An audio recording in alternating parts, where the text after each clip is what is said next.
Okay, I have 7 o'clock. I'd like to call this meeting to order.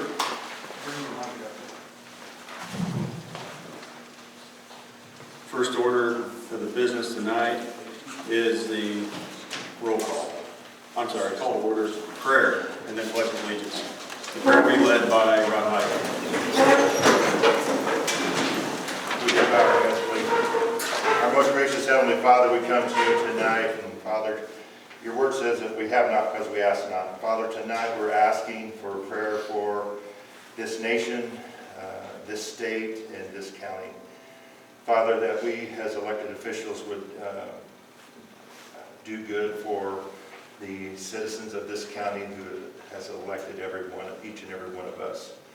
Father, we ask right now that we just come against every stronghold that would try to tear down this nation with different aspects, with violence. And Father, tonight we just speak peace, we speak unity, even in this place. We lift up law enforcement, all first responders, and every person that is in charge in this county and the government of which they stand. Father, we just come to you now and just thank you and praise you for the freedom to speak. In Jesus' precious name, amen. Amen. Allegiance to the flag of the United States of America and to the republic for which it stands, one nation, under God, indivisible, with liberty and justice for all. Now, can I have a roll call, please? Earl Baker. Present. Kenny Barr. Barbara Bennett. Mark Bennett. Here. Paul Candidate. Here. Brian Kaufman. Present. Dennis Durnovich. Here. Jesse Durbin. Here. Gary Gergany. Here. Rod Height. Here. Larry Lenz. Patrick Lyons. Present. Terry Metzger. Bobby Warman. Present. Gary Patterson. Here. Derek Piercy. Here. John Poe. Here. Robert Simpson. Here. Jeff Slifer. Here. David Switz. Here. Don Tate. Here. Lynn Williams. Here. Okay, has everybody had a chance to review the minutes of the last meeting on the 7th? I'm sorry, Mr. Chairman, I make a motion we accept them.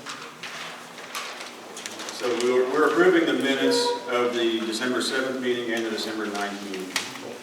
December 7th was reorganization, December 9th was a regular scheduled meeting. I make a motion on the second. Earl makes a motion to approve the 7th. Got a second? Whoop. I got a correction on the 9th. It says here, it says the sheriff spends $2,800 a month on gas. It's 2,800 gallons a month, not dollars. Okay, so we have a correction on the December 9th minutes. We're voting on the seventh already. Right. We've got a motion on the table to approve the 7th. Can I get a second? I'll second it, Lon. Pat Line, second. Any discussion on that? All in favor say aye. Aye. All opposed, same sign. December 9th. Motion to approve.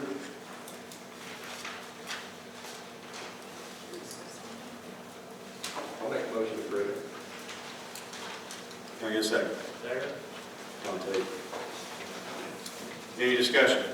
Mr. Chairman, discussion on that. We had something from our audience talk about, like to get an update on the legal opinion on the farm ground, the taxes, and then illegal gun sale, public property, private use, and possible overpayment of sheriff. Where are we at with that?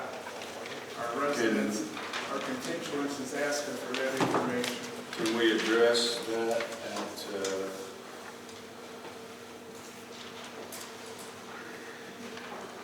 correspondences or? That would be, Yeah. can we address it?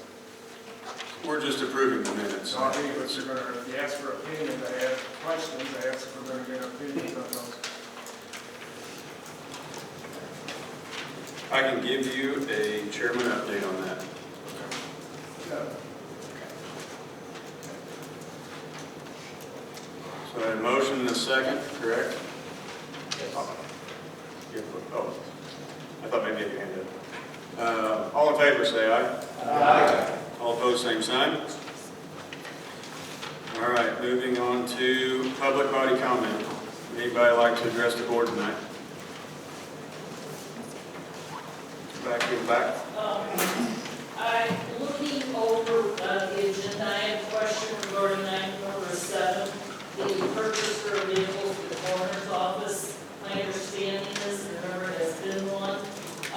And when the person ran for office, they should have been aware that there wasn't one. And why we need it when the other ones haven't had it. It's a lot of money to spend when we have other financial problems within the county.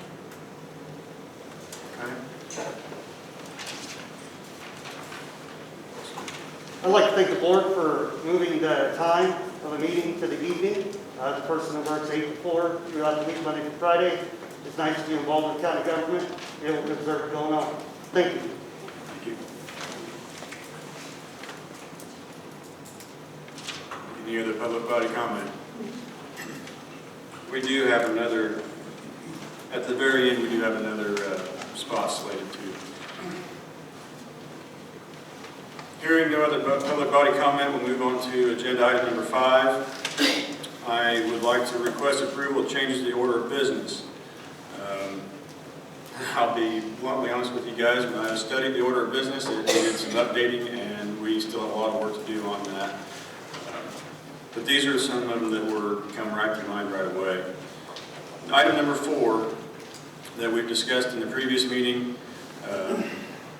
as far as being addressed by the chair, the way it is worded now for approval, every member before his speaking shall raise his hand and rise from his seat if able and address himself to the chair. So I'm asking for approval to change the language in the rules of order. Second. Discussion. Okay, so you're asking rise to speak. I understand that. 14, would that be also item 14, 18, and 21? Would that also include those in this motion? No, I'm segregating this out. Okay. So this is just to Okay. Well, then I would still like to speak. We're all grown-ups here. If I need to stand, I will stand. But I don't know how the rest of you guys. I've not lobbied anybody. well, in the previous language it said rise to be addressed by the board or by the chair. This is changed to raise your hand and rise if able. So it gives the flexibility. It gives the flexibility to the member being addressed, and hopefully makes their good turn. Yes, sir. Is it going to an and or, raise your hand or stand, or do you want both? Raise your hand to be addressed, and stand if able. Okay. Okay. I didn't, Mr. Yeah. It's clarification, points of clarification. I always like points of clarification. So we have a motion and a second. That was discussion. Any other discussion? All in favor say aye. Aye. All opposed, same sign. No.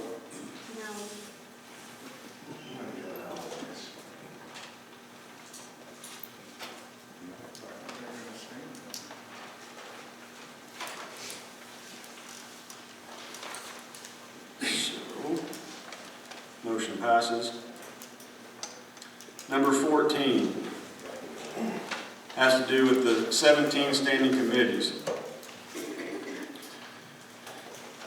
When I was going through the committees to make the appointments that will be done later on, I found that there is no standing budget committee. And we need to have a standing committee that would address the budget. And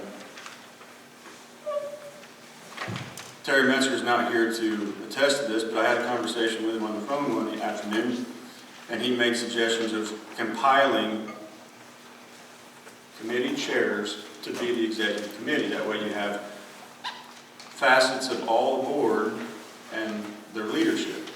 So I thought that was a pretty good idea. So in addition to item number 14, at the very bottom, it says there shall be an executive committee made up of the chairman, the vice chairman, and the chairs of fees and salaries, finance, purchasing, and legislative committee. And that would constitute the executive committee. I'm asking for the approval to add the executive committee to the 17 standing committees that are already listed. You're saying the chairs of each committee would be on that committee? Of these listed committees. So fees and salaries, finance, purchasing, and legislative. Is that what's going to do the budget then? That would be in charge of the budget. Executive budget committee. Sure, but the executive committee could also handle what I'm doing right now as far as changing the rules of order, because it's an executive discussion of how the board could operate. And this is the very beginning of the way I see that the rules of order need to be enhanced, amended, adjusted, because there are a lot of things that are basically not irrelevant, but they don't do a whole lot. So they need to be, part of that statement was defining what each committee does. Put in a job description, if you will. The fees and salaries is to go through A, B, and C. And legislative is to take care of A, B, and C. And start establishing that so everybody, if you're in the courthouse or if you're a general citizen, you can come to a committee member of a said committee and know exactly what the responsibilities are. So that's why with the executive committee, as stated, it's the first step in getting in that direction, getting things defined and understanding what's going on. Okay, I just got it. Motion, hang on, a motion second, correct? Did I have a motion to it? No. I'll make a Motion, Second. Poe seconds. Now discussion. Okay, are they going to supersede the other committee chairs then? I guess that's what my question is. No. Okay. No, those committees would still stand. Those committees would still have their responsibilities. The executive committee would currently still primarily have the budget as their primary That's their primary duty. duty. Right. Yeah. But in the essence of not having a budget committee listed, this is the budget committee. I understand that we should have this, and we should have a budget committee. My question was, if that committee superseded the other chairs, which you've appointed, I see other chairs on my tablet here, new chair appointments, and then they would come back and give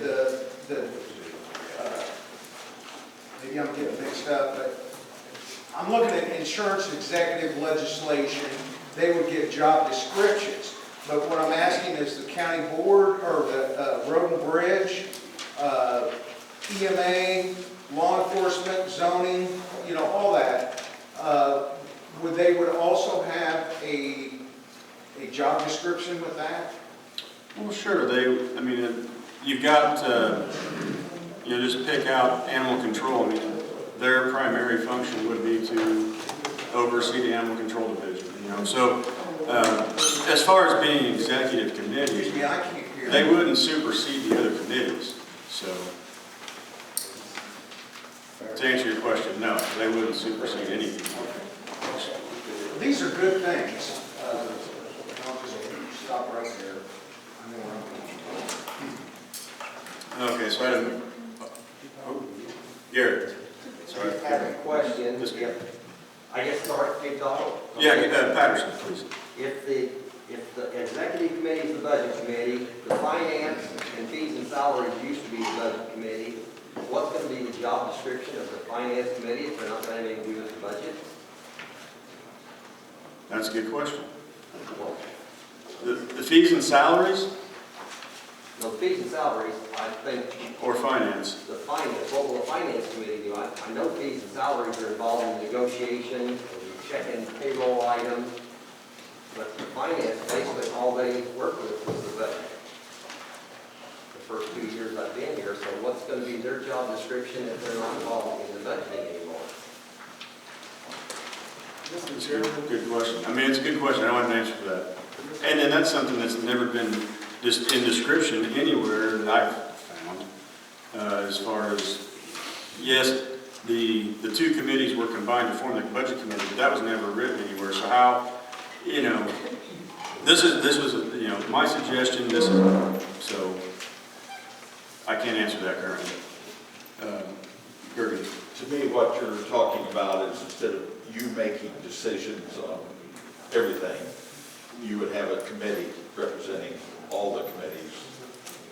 Right. To advise you on what direction the county government should go. Is that right? Yeah, that would be a very good explanation. Mr. Chairman, I made a statement one time that we need to start reducing some of these committees to save our constituents money for lowering taxes, so we might start looking at reducing some of the committees. I think that's a very viable suggestion.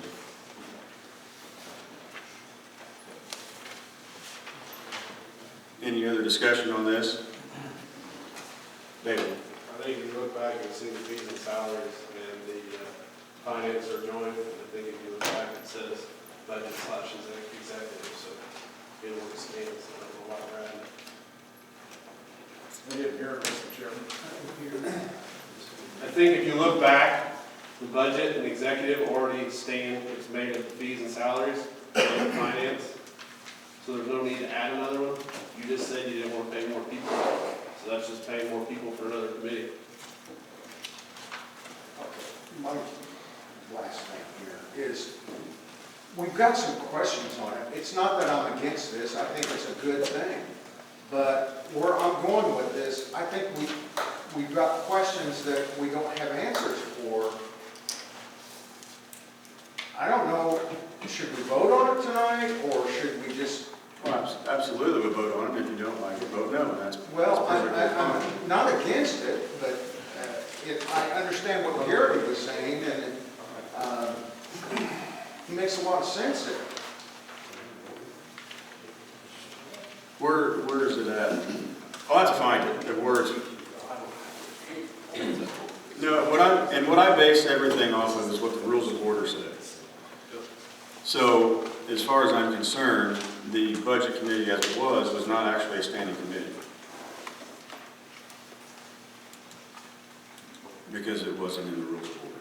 And that's where like I said at the very beginning, when I read through these and actually studied them, there's a significant amount of flaws that we need to address.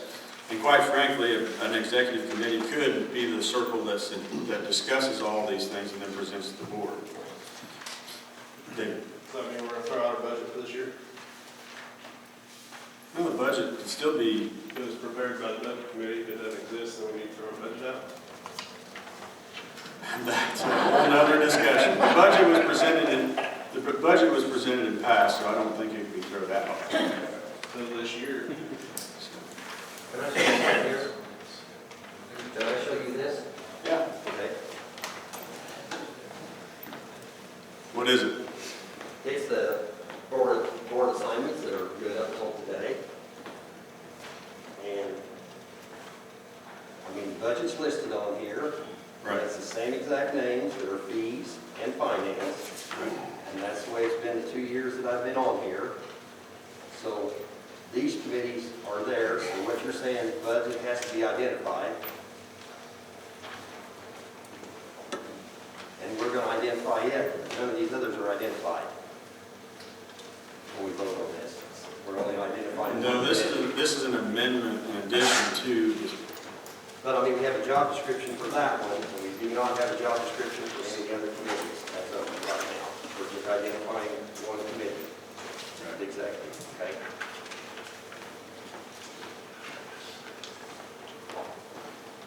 So I call the vote. All in favor, say aye. Aye.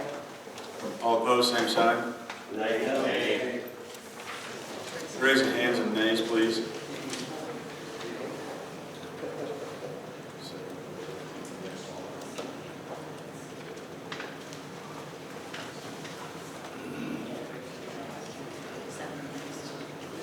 Seven. Oh, we have 8 nays. Jesse, Barb, David, Gary, okay. Brian. How many is in attendance? 1, 2, 3, 4, 5, 6, 7, 8, 9, 12, 15, 18, 19.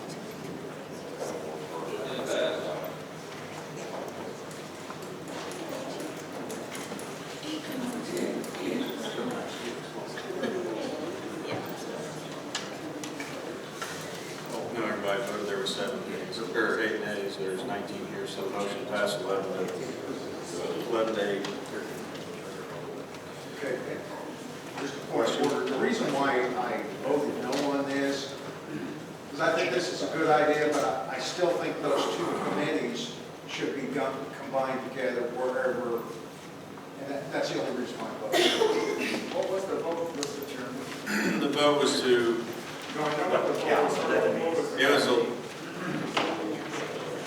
11 to 8, yes. Finance meetings, we called in the last few years. I've been on finance for years. There's been one finance meeting held in the past 2 years. Because we always met as budget, finance really is non-existent. And with all this discussion, there's nothing to say we couldn't come to the next meeting and draft in a few more members to create a more wholesome budget committee, if you will. Nothing to say we can't do that. Amend that vote to 10 days because I did not vote yes, I did not. Oh, okay. I don't have enough information on that to make a vote. I'll do that. So you're voting present, Pat, I'm right? voting present. Okay. Thank you. Okay. Please don't make an assumption on the vote.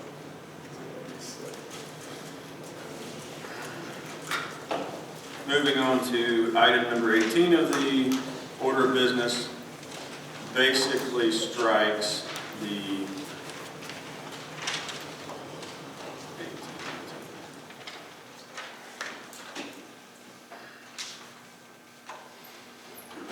removes the clerk to read the rules of order before every board meeting. So the way a revised 18 rule would read, all bids and petitions presented to the board involving an outlay of public funds upon requesting any one member of the board, an aye or nay vote shall be taken, and in calling the names of members, they will be called in alphabetical order.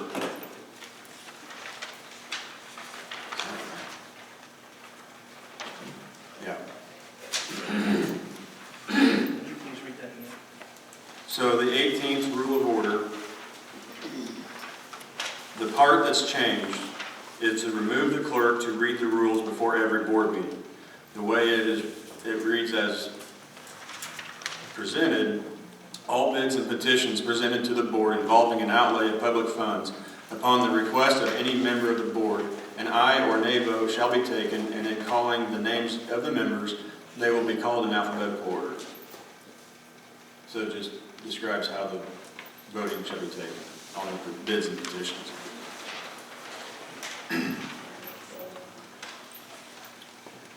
Can I get a motion to approve the removal of the clerk to read the rules before every board meeting? Motion made, yes, Mr. Chairman.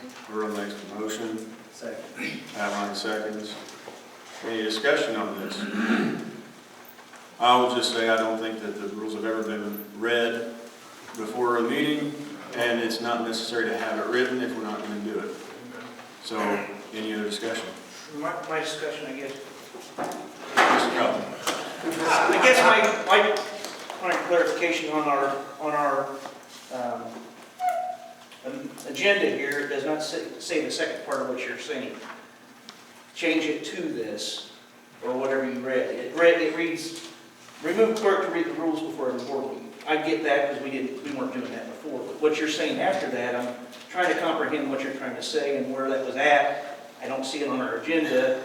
That's It says always, that too. that's It's all one always been the sentence. that's always been the first part. We're just removing the clerk reading the rules before. The rest of it was the same. Okay, that's what I wanted clarification on, because I didn't see, It would it would have been nice to see that in writing and then a strikeout of this and keeping that, is where I'm getting at, because I was getting lost.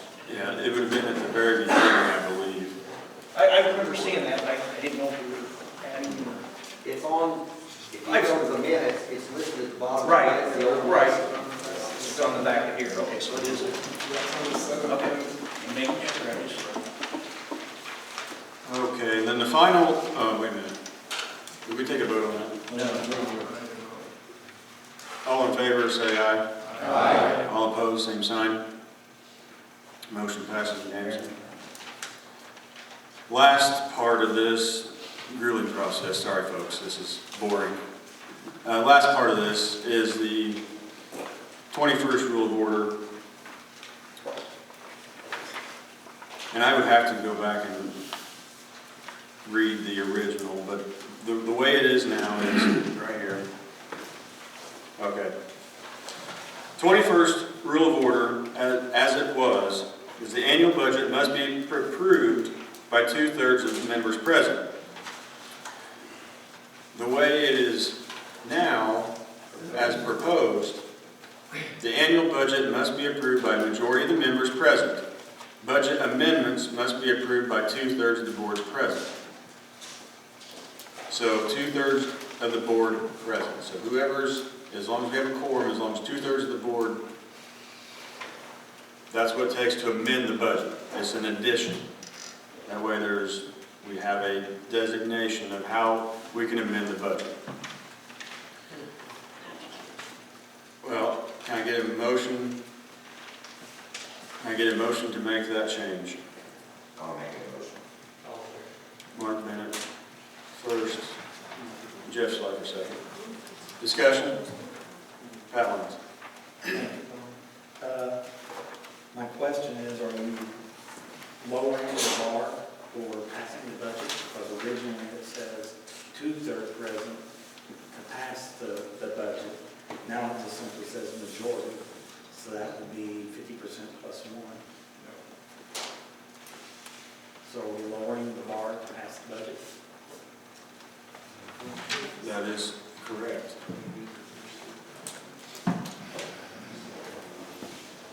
Personal opinion, it's not a good thing.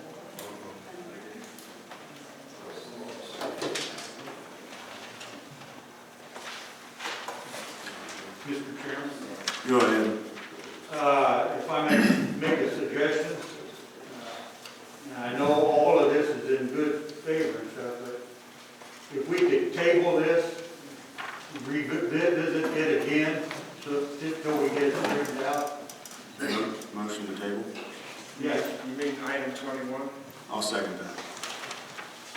All in favor of motion, or all in favor of tabling this? You're talking about number 21. 21. All in favor of tabling 21, say aye. Aye. Okay, motion tabled.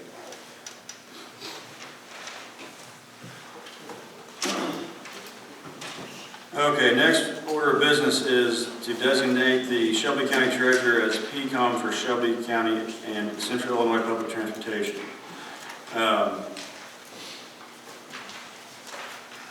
If you're familiar with PCOM and the Central Illinois Transportation and how that works, it's a, you're going to help me out here, Brian. Basically, it's a pass-through process from the state through the county to provide public transportation. Is that correct? Yes. Yeah. We have to have an authority within the county to handle the funds in and out and to handle the grant processes that go with it. You might add to that is Shelby County is the, for lack of a better term, the control part of the PCOM for 5 other counties also. So we have to have this in place to guarantee the funding for 5 other counties also, including Shelby County. So it is my suggestion to make the Shelby County Treasurer as the PCOM authority. That's my motion. I move to make the Shelby County Treasurer the decom authority. Earl Baker seconds. Any other discussion on this? Mr. Chairman, it was very interesting. Brian, thanks for your input. Absolutely. Who currently handle this job? This was a job that Road Cliff had. So we've been out without a PCOM authority, if you will, since August. And I had, Brian and I both had a Zoom meeting with the DOT and, what's her title? Beth Martz. She's a director of the Central Illinois Transportation. Basically, we just need to have a contact point so they can have, basically she needs the authority to do that. Barb. Have you asked Erica if this is okay with her, or are you just designating her? No, this has been She's aware of this and she's Yes. okay with it since she's not here. Correct. So if we go to do this, she's not going to get. She's not going to get blindsided, no. I would do my darndest not to blindside somebody. You mentioned 5 other counties, or a total of 5. Is this going to require her to travel from county to county, or No, is it just on paper? Or? this is primarily a paper process, probably 100% paper process. There is some meetings to attend. There are meetings to attend, there are some trainings to attend, so. Gary. When we added that on to our farmer employee, didn't we raise his salary $12,000, I think it was, to get him to take that duty? You know, if we're going to hire someone for the other jobs, we need to realize that, you know, if they're not doing the PCOM, then. Among the internal controls of the treasurer, I would say that she could handle that inside the treasurer's office. It was my understanding from speaking with others that before Jared was hired, the Treasurer's Department handled these duties at that time.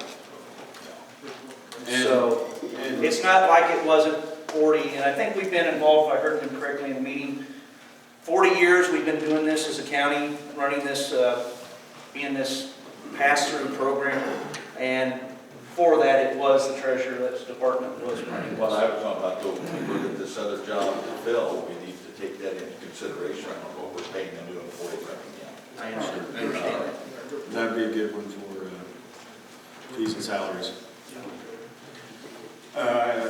Lynn. Okay, so Erica is she's in the know about this, and the treasurer has traditionally done this, is that correct? That's correct. Okay, so my question Gary brought up, he brought up a good point here, was she's being paid for the treasurer's office. And would that be a conflict of interest, her doing PCOM with, and drawing a wage and the treasurer's office? No, she won't draw an additional wage for this job. It will be added to it. Okay, and then we go back to the training within her office. Is she going to be gone on meetings when she's supposed to be doing the treasurer's work? How do we do that? If it's the treasurer's responsibility, that is part of her work. So it's inclusive. Okay, so there's no raises then for the treasurer? Those have been set. Okay. For PCOM? I mean, PCOM. No, there would not be any raise for the PCOM. The reason for the monies paid for the PCOM was because that was a position hired by the board. And so it was a decision of prior chairs and boards to have that position, and correct me if I'm wrong, so if I'm going to say this correctly, if I say it wrong, please say so. So the previous chairs and boards created this job position, added the responsibility, and they put a price tag to it. Now we're going to take the price tag back off and put the responsibility back on the treasurer, which in reality is still handling the money. Should be. And paperwork. And the paperwork. Thank you. One more question. Just real quick, the way I read it, and we write the grants for all the PCOM for all the counties, is that correct? We write for it, account for the money, 100% of the book work is done here. Okay. To the best of my knowledge, this is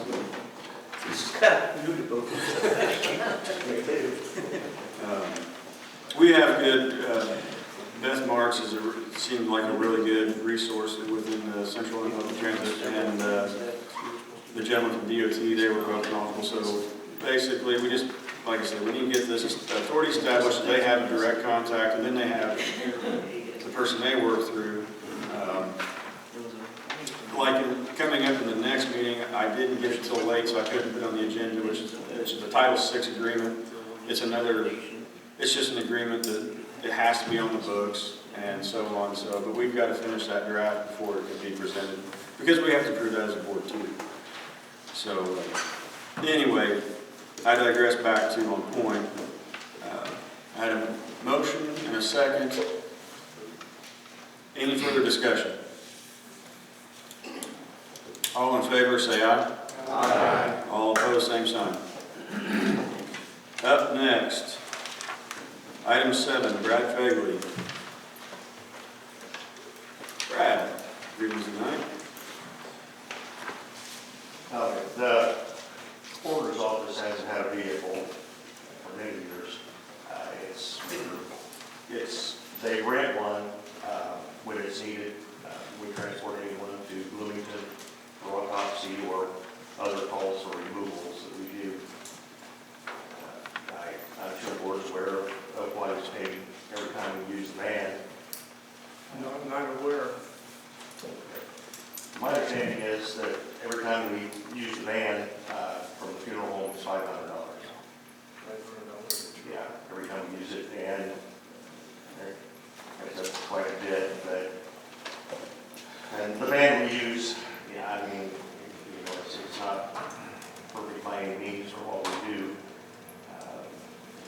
It'd be nice to have something big enough. We've got a cot that the county owns already, but a vehicle besides the cot, we've got a lot of equipment to haul to see these different things that we need as well.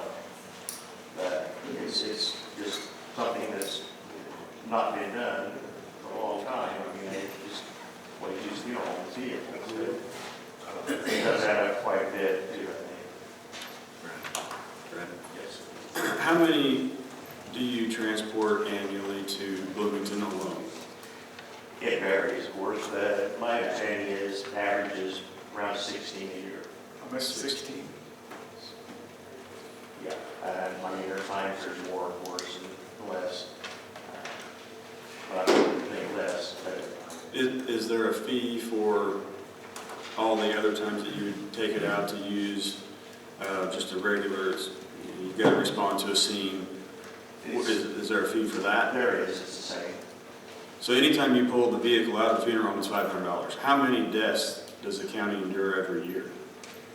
I don't have the numbers for 2020, but the numbers for 2019 was 264. So you take 264 times 500, and that's what the county's being billed for. Well, the van isn't used for everyone. It's just some calls that go out on, if we have to remove them from the scene or something. Okay. A lot of times that's a use, or any time we go to Bloomington as well. So, I mean, I could give you a total number of times that would actually be used.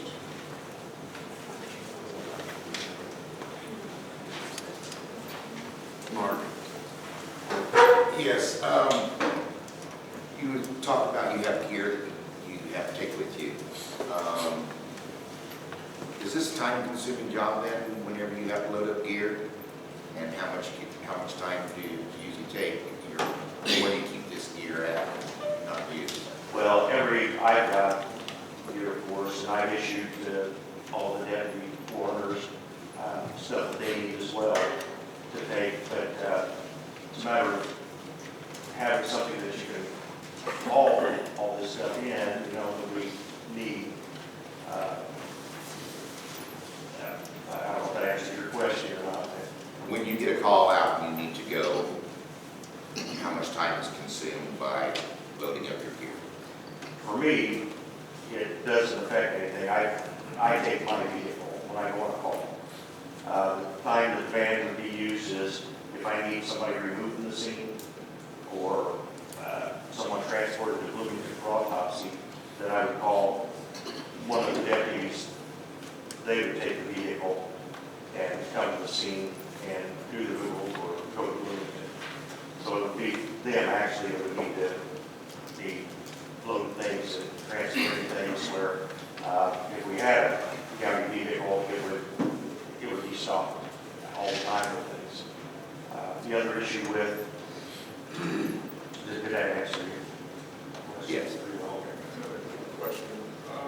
What kind of money are we looking at for a van, and how much would it be more economical to lease a vehicle for a 3-year period? I have no idea. When you say a van, that's what we use now, and it's really not conducive so much for the office, for the things we do, room-wise and so forth. But I don't know. I haven't looked into any vehicles or anything, so I don't know. Mr. Chairman, Hold on. Barb had her hand up first. Oh, Barb. I just wanted to say, couldn't we wait till next month and let him get a total of all the numbers, what he pays to the funeral home, to see how much the actual totals are before we start talking about getting a vehicle? Sure. I think that might be the thing to do, wait and get some concrete numbers from him, Okay, yeah, I don't know plus the price who of they it. have on that. Eric and Jessica will have Maybe, to. okay, that's what I was wondering. To kind of go along with Barb, maybe get the cost of the vehicle, the purchase, get the cost of a leasing program, and have all of those numbers to bring to the board so we can make a good decision like Barb recommends, and all of those things we need to look at. Yeah, I have Pat over here real quick. Pat. Whenever you're going through your numbers, another thing you might want to look at, you're issuing this equipment to each individual. If you have your own vehicle, could that all be commonized and stopped in this trip on thing? Where whoever answers the call just jumps in first to keep that one set of common equipment, we can reduce the cost of this common equipment. And along with that time, it is one of the big issues in the daytime we run into is the funeral home also uses that van. I understand, I'm past that. Yeah. You have your own van. And instead of issuing everybody this common equipment, I'm just going to call it a suitcase full of Right. stuff. Instead of everybody having their own private suitcase full of stuff, can there just be one suitcase full of stuff? Yeah, exactly. If they had one vehicle, they could do that. Some people do it ways, so It's just a way to save money to help offset the bank. Sure. John. Thank you, It's going to be the Bob. same thing I was going to say, I think we need to do a cost benefit analysis. Exactly. See exactly what the return's going to be. But on top of that, if you don't mind, I see so many vehicles out here in the wide open air in the winter, uncovered, unsheltered. I think we need to find out a problem, how we're going to find a place to store that vehicle with the sheriff's cars and everybody else's cars sitting out there rusting and drawing, maintenance every day. Well, if we ever get a solvent budget, maybe we can make a pavilion or something for the county vehicles. Did I have coming over here? Denny, you've been waiting a long time. Yeah, I would just going to echo what everybody else said, that if I was you, and first off, I'd like to welcome you and congratulations on your election.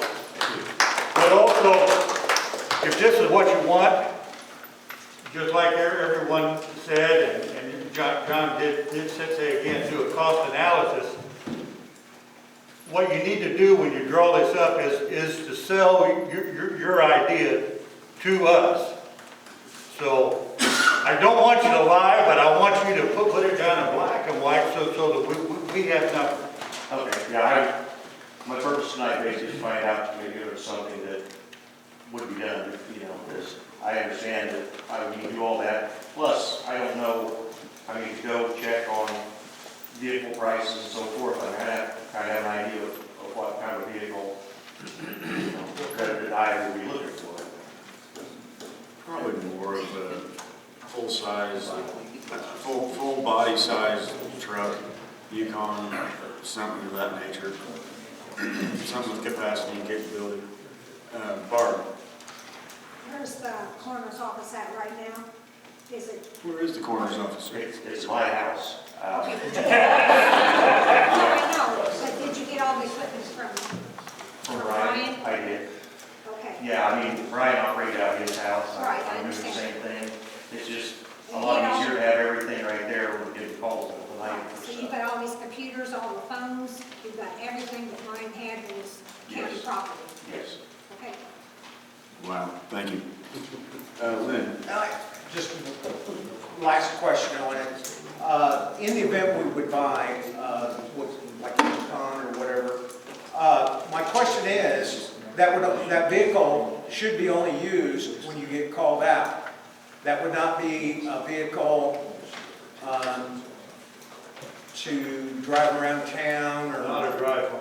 Huh? Not a drive home. No, the plan would be to leave it probably at the sheriff's department, something like that. Okay. Like I said, when I want to call, I take the vehicle and call them, and that would be an easy location for any of the... The reason why I'm saying that, because, I'll be talking on committee reports about a vehicle that the rescue squad needs. And I understand vehicles are high, so thank you so much.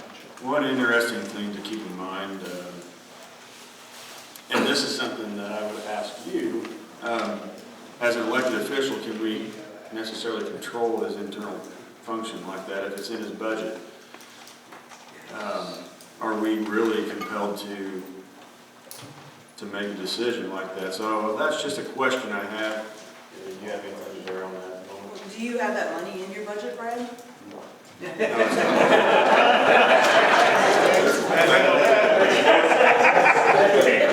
Question from the clerk. Your 057 account, your debt surcharge, could you use any of this money? I know that you can purchase debt scene equipment, I think, from that 057 account. I would think so. Yeah, I think that's And that's not general fund money, so that's not taxpayer, in a sense, general fund money, it's money revenue, Yeah, it's for the coroner's office use, so, yeah, I would think so. So you can check that account balance as well. Okay, so it sounds like we have a lot of discussion on the floor. For the sake of argument, motion to table. Motion to table, Mr. Chairman. Earl makes a motion to table. Danny seconds. Moving on, undersheriff. I'm sorry, I need a vote for the table. All in favor, say aye. Aye. All opposed, same sign. Now we'll move on to the undersheriff, update on the CARES funding grant. Sean, the floor is yours.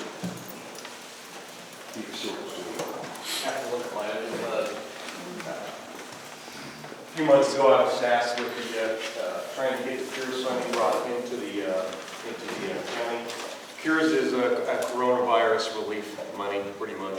It could be a lot more muddier than that, but that's pretty much what it is. Coronavirus relief money coming from federal to state into local governments for us to be able to pay for our COVID battle, if you will. The allotment that was given to Shelby County was $426,845. We had to make sure that what we turned in for was on the true battlefront of fighting for COVID. What we had established to be able to get this money brought in the easiest way was that we decided that we were going to do public safety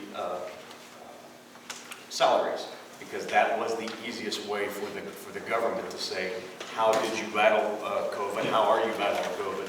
So public safety salaries was the easiest, because all we had to do was just show them this is how much salary that public safety employees had. And as soon as they saw that, all they did was say, you betcha, here's your money. I know that's kind of in a nutshell. That obviously is a little more detailed than that, but that's pretty much what it was. we gave every department head the ability to get a hold of me and say, did you have some COVID expenditures? A few department heads did. These were low dollar expenditures compared to the public safety salaries, obviously, that we submitted to be able to get all of this grant money. If you remember when I was here the last time, I said that we were going to try to get every bit of that money brought into the county. And how I verbalized it was we were going to eat it up. We were going to eat it up and bring it into the county, into us.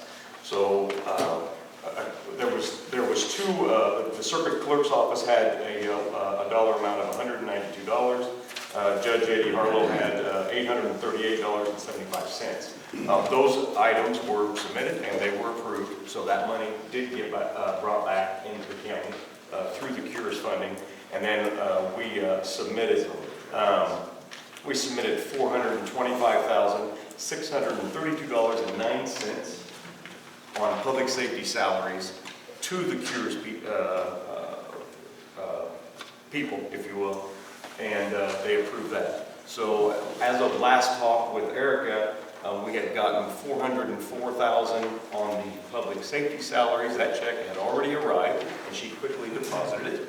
And the other amount, the low dollar amounts from the other two department heads, that money had also arrived too, and that was deposited. We were still waiting on about, I think it was around 24-ish or so thousand that we were waiting on approval. And I had told Erica that I'm still waiting on that email to come. I had not seen her yet, but that email has arrived and we have been approved. So all of that money has now been pretty much eaten up.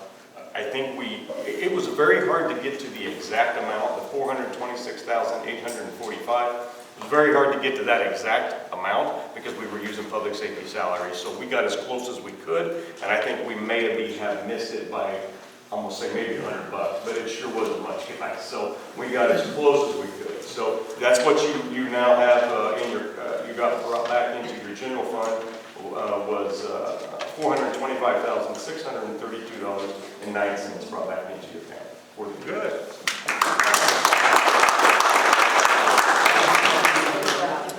Thank you, Undersheriff. Up next is item 9 with John Pope. Mr. Chairman, John Pope, 5010.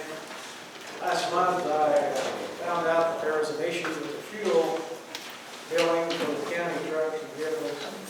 So I did a little digging to find out what alternatives there were. To give you a quick story, Motormark changed their billing process for the majority of the deputies and other deputies and wouldn't process it anymore and send it to the county. A lot of the auto payments that they were done. So the first alternative was to get a fuel tank and stick it up the county, out by the county building, and use it out there for all the vehicles with fuel. And being that I had that situation 20 years ago with fleet of vehicles of my own, I found out it was pretty hard to do if you're not coming back to that location every day. Meaning the county equipment goes back to their position every day, and if you feel like not, whatever.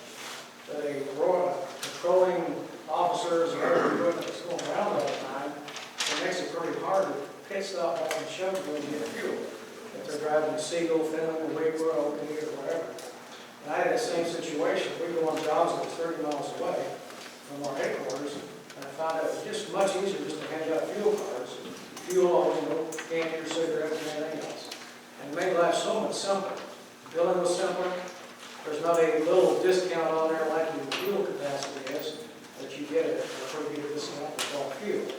But at the same time, my driver's time going back and forth to fuel way overset the amount of fuel difference cost that would be with fuel tanks. So I found out there was a Wex fuel card being used here at one time. Dug into it, the lady from Massachusetts emailed us all the information. I think Eric and maybe Jessica looked at it also.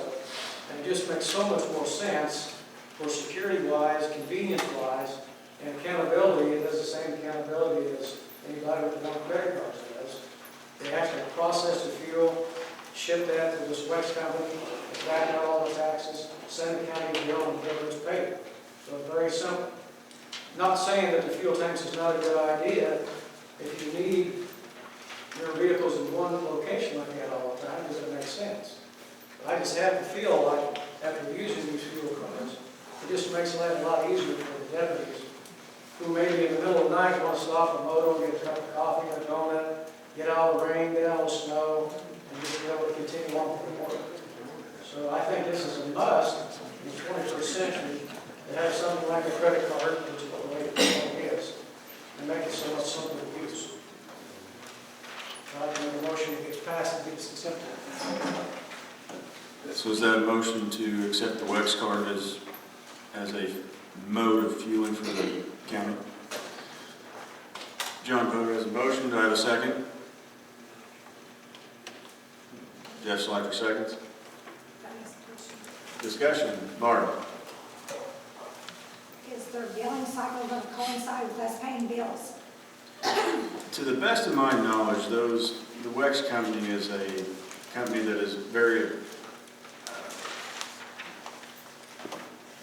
government affiliated, if you will, so they understand billing cycles and how approvals have to go through for bills. So there's no charge, no interest charge if we're late paying a bill, that's what you're saying? Shouldn't be, absolutely. No. And there's no setup charge, they waived that for municipalities, there's no fees, and about 90% of our business is dealing with municipalities all around the country. Not only Illinois, but all states in the country. So there's no interest charge if we're late paying a bill? 98% of gas stations accept it because they want the business and the cash flow. So any gas station in our county, they can come into it early and use that credit card and just keep on going on their job. To answer your question, no. Okay, and we have a gas station that's open all the time? Well, Motor House about the only one 24 hours on it. I know there's other stations that have pumps on off. The convenience of this conversation is they can go anywhere within the county. Okay, but it's, what I'm saying is the gas station, I mean, it closes the county, and I don't know about Tower Hill or Seagull or, Link was closed tonight. I mean, So can we not use both? I mean, could you not have a? this would be a real good point of discussion on the next point. I think this is my personal opinion. You guys all have your own, but I think we should have both. Yeah, I think so. So, Rob. I was going to ask, do we know if FS, because FS is a card, they're North Moyqua, and it's open 24 hours. I don't know if any of those other, co-ops and such would take the WEX card. It might be something we need to check out. Sure. 98% of all the stations. 8%. I've been looking at pumps because as we were talking about this, most of them have the sticker on the pump showing RFS station in Windsor, even though they close at 10 o'clock or whatever the time is, their pump is open 24/7. Yeah, that's it. But even with the gas delivery out to the tank, if we don't meet their payment period, they're probably going to charge us interest on that payment too. I would question that. And actually, we have a representative here for those Okay. questions. So, Gary. I was just going to comment, Erica at the sheriff's department, I got to get this off. The other Erica, she started the process of applying for the WEX card on December the 14th with Tanya Wilson, who was the government person, and she said as of January, first she was gone a couple of weeks at the holiday time, but she said as of January 11th, she thinks she has all the information that they asked for now in. So Tanya told her that that card should be issued very soon to the sheriff's department. And their idea there was they need the card if somebody's away from Shelbyville, needs gas, if they're in Indiana or somewhere picking up a, not a client, but a convict. Whatever, but if they're somewhere picking someone up to bring them back, and they need gas, they'll use the WEX card. Right. So they applied for it, it's not approved yet, but it's got to be getting close, because she's been working on it almost a month, sending them information. Yeah, I think this WEX card, if it's a county-wide thing, any county vehicle's eligible for it.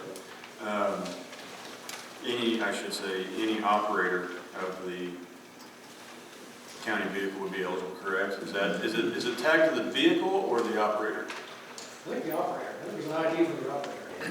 So if the dive team needed diesel fuel, they could go to a wax pump with diesel fuel wherever, whenever. So I think it's a really good program, especially if it doesn't cost us anything to use it. So has there been enough discussion? Anybody like to say anything else? Right. Is this an and/or is this just for to be used by the whole county and not, we don't have an option to discuss the fuel tank going out of the highway department, or is this going to be in conjunction with if we decide on the fuel tank? No, That's my question. If we approve the Wex card, we go to the next one. If we approve that too, That's what I want to make sure. I just want to make sure. Call the vote. Mr. Chairman, This is never got a second, I'll make a second to that motion, I guess. Gary had his hand up. No, I'm just gonna comment that on the paperwork that was sent out by Eric, the treasurer, it's made a comment on there, you had 60 days to actually make your payment, so I don't think there's any way we should ever be late. The Wex card that the sheriff's department is applied for, there going to be two different ones then that the county's going to deal with, or will that roll over into one for the county? I hope not, it should just be one. Should be just one. I mean, the reason I asked that was you said the sheriff's people have They're the ones applied that applied for it. for it, yes, That's why, Why would the county apply for that so everybody can use it? That's fine, we just need one account. All they have to do is talk and call this Tanya Watson, Wilson, whatever, and call it one part of that. Or anybody can use it. Yeah. Sheriff, use it. So who would be an authority on that? Who can use it or who can? Who could be the authority? Would that be me that would, I think you have that. along with, okay. So if we approve this Wex card,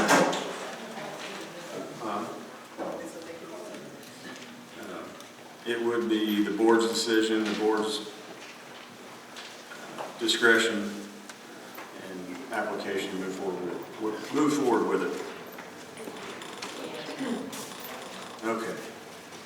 Got a motion on the floor? Motion on the floor. I'll second it, so pass. Jeff seconded. We had a call to vote, actually, a few minutes back. So let's call the vote. All in favor, say aye. Aye. All opposed, same sign. I voted aye, by the way. I didn't vote on that. Next is Gary Patterson with the approve and award the low bid for the fuel tanks. I think after the,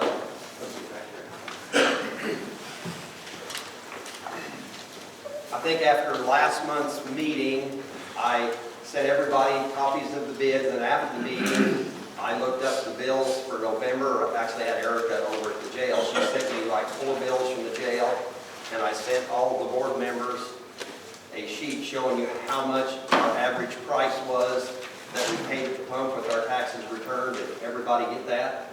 You read the one tonight? Well, no, and then we got one for tonight. I did this one after the last meeting for October, November, and emailed it to everyone. Okay, I'll just give you those numbers. This was like some of October and November, but I checked 4 accounts, and they ran, the pump prices ran from a low of $179.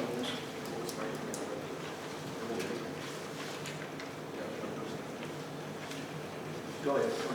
Oh, I was just gonna say that the prices at that time ran from $179 to a high of $191 was the average for like the month of November, and some of them had some October tickets on them.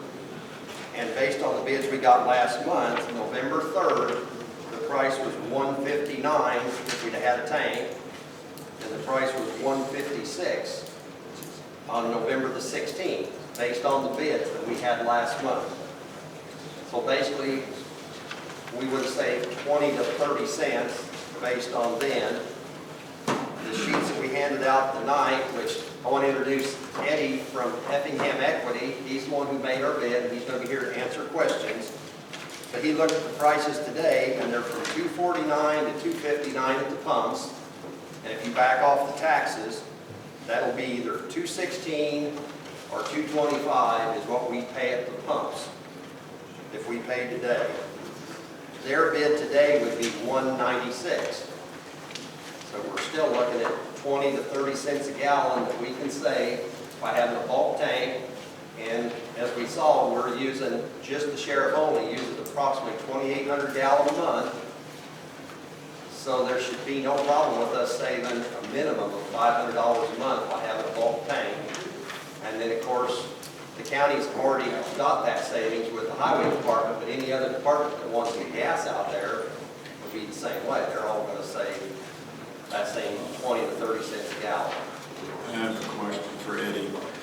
Would that fuel tank be on a identifier card, just like the Wex card, where each unit? How it would work, and it's included in the handouts that I brought with us. So if I use the fuel pump management system that we would install out there, each user gets a PIN number that identifies the driver. Once the driver installs that PIN number, then it requests for the ID number of the vehicle. It's all programmed in the system. They have to put the driver ID in first, the unit number second, and if you guys want mileage, we can turn that on and put the mileage, request the mileage. At that time, then the pump's authorized, and then everything is date and time stamped, so there's a physical record of every transaction. And you can download those weekly, monthly, it depends on how many transactions you have. And then that information can be put in an Excel spreadsheet or what other format you want. So you can access it and divide it up amongst unit numbers or driver IDs. It can be manipulated either way. And so if you lose an employee instead of chasing down a car, because we use this a lot of truck fleets, you don't have to chase that car down. You just go out there or go to the computer program, you delete that driver, if you add a new driver, you program the new driver in. It's real streamlined and it keeps things really simple for everyone. John, go back here. Mr. Chairman, I got one more question about the fuel. I'd like to ask Sean, if you don't mind, how many, is there a policy that every deputy has to come back to the jail or the office every time when they get off duty?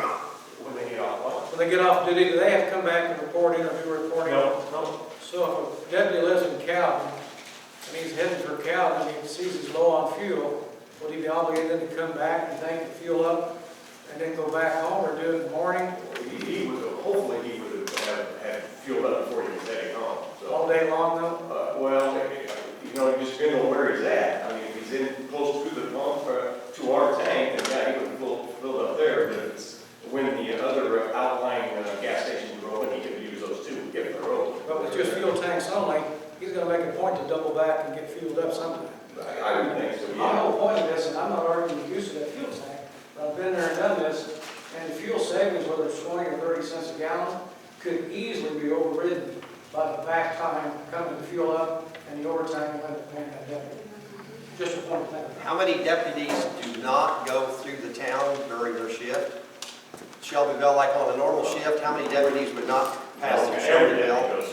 Every deputy would be in this area to be able to fuel up. So they'd all go by that tank once at least on their shift. We call this area our central area. So a lot of deputies try to stay central because it then gives us our ability to be able to respond to the outlying areas at a really good timing there. So yeah, we're always pretty much, we'll come eventually get started in this area here. So. And we remain in here in this area too, depending on the calls. Where's the department head at that needs to sell this to us, like Mr. Gervich said? We need the department head here to sell it to us. Eddie's here selling. No, the department head, like he asked for Mr. Corner there to tell us why we need a car. Oh, do you mean it tells us why we need a tank? Yeah. That would be Alan and that would be Sean. I haven't heard department head. Oh, I thought.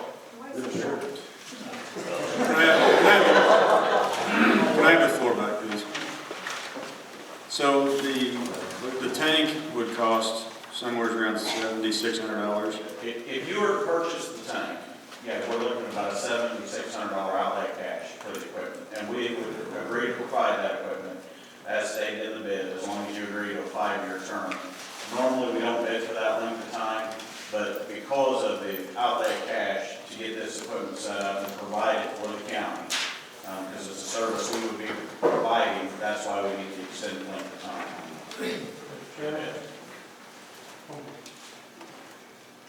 Go ahead, John. Just one more time. A assuming we use these Wex cards, and assuming we're gonna have a fairly high use of these Wex cards, if you're doing that cost benefit analysis, you understand how many people were using Wex over the fuel tanks? And if you're gonna cut that in half, are you using those numbers, or 100% usage on the fuel tanks? No, I said that the sheriff's department uses 2,800 a month. If we use about 2,000 gallon out of that tank, we're gonna save $500 a month, and I'm just guessing 2,000. We may use more or less out of the tank, and that's not counting any other department. That's just the sheriff's department. So if they've got an option when they drive by a moto, they're gonna drive one out there and fuel up rather than go to moto? I would think they would want to if they're gonna save that many dollars. If it can rain on them, snow on them, they don't have any choice. The way I see I don't see the fuel savings as a major thing, but it's there, and it is a savings in some sense. the way I see, Maybe I can do it all the time. well, the way I see the numbers, just year one is about $8,500. So your equipment cost is covered, and every, No, the equipment's free. the We equipment, don't pay for it. It's included. It's included. Yeah, I know, when you put it in the bed, we would furnish the equipment at no charge. I just put a dollar amount in the bed so that you can see the value of what we're providing to the county. okay, so this isn't an actual, that's the negative part of it. Sorry to confuse the floor. Gary. Are we talking though, a security camera on this too? I'm not worried about the officers, but I know a gas tank's inviting out in the country and out away from things. Will there be a camera? Oh, yes, that was handed out last month also, but it was about $2,000, $2,500, and Alan and Don have agreed they need a security camera out there. They probably add one light to the building to make plenty of light. And there's other things out there to watch, because if you've ever been out there, there's equipment sits out in that building, and so the security would be monitoring the highway department and the fuel tanks. Mr. Chairman. Sean kind of alleviate his concern. What he was saying is that if a deputy was in town, he'd go to Motomart instead of our tanks. You can give a good direction and idea. Yeah, this would be false, yeah, okay. If this comes to fruition and the tank comes out there, the deputies will know that, hey, this is where we get our gas. So, yeah, they would definitely have to go out there and get their gas. No, that's not saying they wouldn't stop it. If depending on what call volume, like, they would get their gas at Stewardson or Calvin, which we have accounts that we can get. But for the most part, we would attempt to try to always get our gas out there. If there was a terrible storm, needless to say, they'd go to the gas station where there's cover. But So- you know, it's not gonna happen. Y'all could build a cover for it, couldn't y'all? So right now, what we're doing is we're establishing options for all the employees that have motor vehicles on the road. We've established already that they can use the Wex card, but by using the fuel out of this bulk tank, the margin bid is where we catch our savings at. So it should be the primary source of any county vehicle to use this tank, if at all possible. That every time they use fuel out of this tank, we're saving money. The one pricing example that he showed, and this is what I didn't understand, this is what we had conversations That's what we talked on. about, yes. So the rack price is $1.47. You have a 10-cent margin on that. The difference between the gas station and our bulk tank is the margin. They bid the margin, is this correct? Yes, I need to make a point so everyone understands. When we make a delivery to you, we get what's called an opus rack price. The bid is based off the low average rack. What that is, you take multiple companies, whether it's Citgo, Shell, Marathon, and the average price for their trading day is where we get the low average rack, and that is what your bid's based on. So every time there's a delivery, whoever the representative is getting the delivery ticket also gets a copy of that opus rack sheet, same way we do with the county highway department. So there's always verification that you're getting the true and accurate price. So there's no games, there's no funny business with the price. That is true and accurate every single time. You can verify that. We actually have to pay to belong to Opus as a member to get that pricing structure so you can see where that's at. I had Lynn over here. Yeah, I'm for this tank, but here's another thing with Mr. Pogue over here. These small businesses, and we should be very pro small business. But when you go into one of these service stations, they have a presence there, okay? Just the presence of having a law enforcement in those places do make a difference. So, but there again, I think we should do both. I've got outlines over here. Hey, Len, I would agree with you, except for Moto already told us they don't want our business. Marathon does. But my question is, and I really don't know the answer, do we pay for our fuel as dispensed, or do we have to pay that as tank filled and then refilled and So it would be, and I talked to Erica. Yeah. And basically the way I wish he was here to correct me, but the long and the short is, if the sheriff's in control of this tank, the sheriff takes the bill, and then if the highway department uses some fuel out of it, the highway department pitches in their part of the bill. And then the coroner's office would pitch in their part of the bill. Get too deep in the weeds. So, I'm just in saying, when we first installed the tank, we're getting an empty tank. We have to pay to have whatever gallons. Absolutely, that's products. So we pay that upfront. Now, so it's just refilled, then we just get a bill for the refill. Yeah, is part of that equipment have a monitor on it, so you know? Yes. When we set the equipment, the initial fill, we're gonna bill you, so say we set a 1,000-gallon tank. We're gonna come out and put 1,000 gallons in it, you're gonna get that initial bill on the first time. We're gonna install a tank monitor, which the purpose of that is, I don't know whether you guys have 20 cars a day pulling out of that tank, or 2 cars a day. So part of that monitoring system, we get an email report every morning, our drivers get it, whoever's the driver is designated to that tank, and we have a backup. They get that email. Following that email is, say the tank, we set the thresholds at 20% and 10% or 30 and 15, you know, we set them according to the volume of usage. The driver gets an email and a text alert directly to them, so we can verify the gallons. So that way, in the event, you know, you guys have something big going on we're unaware of, we actually get that live data, and then we can kind of refill it. So if the tank's at 30%, we put that 700 gallons in, that's what we can get charged for at that time. Or if we're in the area and we're making other deliveries and say we're going to the county highway department, for instance, they need fuel, we can look at that, and you need 400 gallons in there, we can load accordingly and plan our day. It makes us more efficient, and then it also keeps you guys from running out. And that's all self-service as far as the monitors go, so it's not affected by power outages unless the event, the cell tower is totally destroyed, you know, we're going to see that data. So there is going to be an extra cost to that. Are we just billed once a month? Yes, you get billed. The way activity billing cycle is, we bill as the deliveries are made, and then the statements come out on the first day of the month, and then they're due on the 12th. And obviously with the county, there's some flexibility based on when your meetings are. We understand that, like I say, it's nothing we haven't done and worked with you guys for several years. I put in a tank farm where I work, and I did a number of negotiations with a number of companies. And the way I negotiated our package is what was inside the tank was owned by the vendor. So there was no charge to charge the tanks. They only charged us for what we use. Yeah, we're getting, we're getting. Do we sell, do you get jet fuel? No, we do not. I know where you're going. Come out of the airport.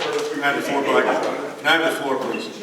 Brian, you have something? Yeah, I just sat down this afternoon. Gary sent an email out, I think around December 18th to everybody, or not, maybe not everybody got it, but he had prices. Kenny, because he doesn't have email, I said, Okay.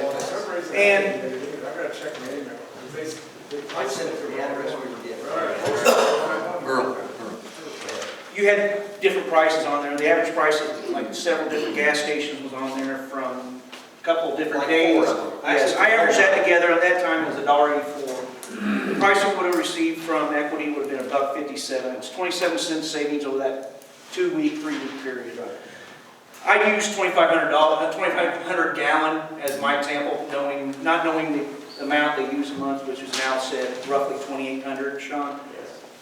On 2,500 gallon, that was going to be $8,100 in savings a year. Over 4 years, that was almost it was over 27,000, which goes to the sheriff's department savings in their budget. That's half of a cruiser every 4 years that you're saving. So I think it's a great idea. I do too. Mr. Jim, I make a second point. Hang on, I got Mark Bennett back here. Oh, okay.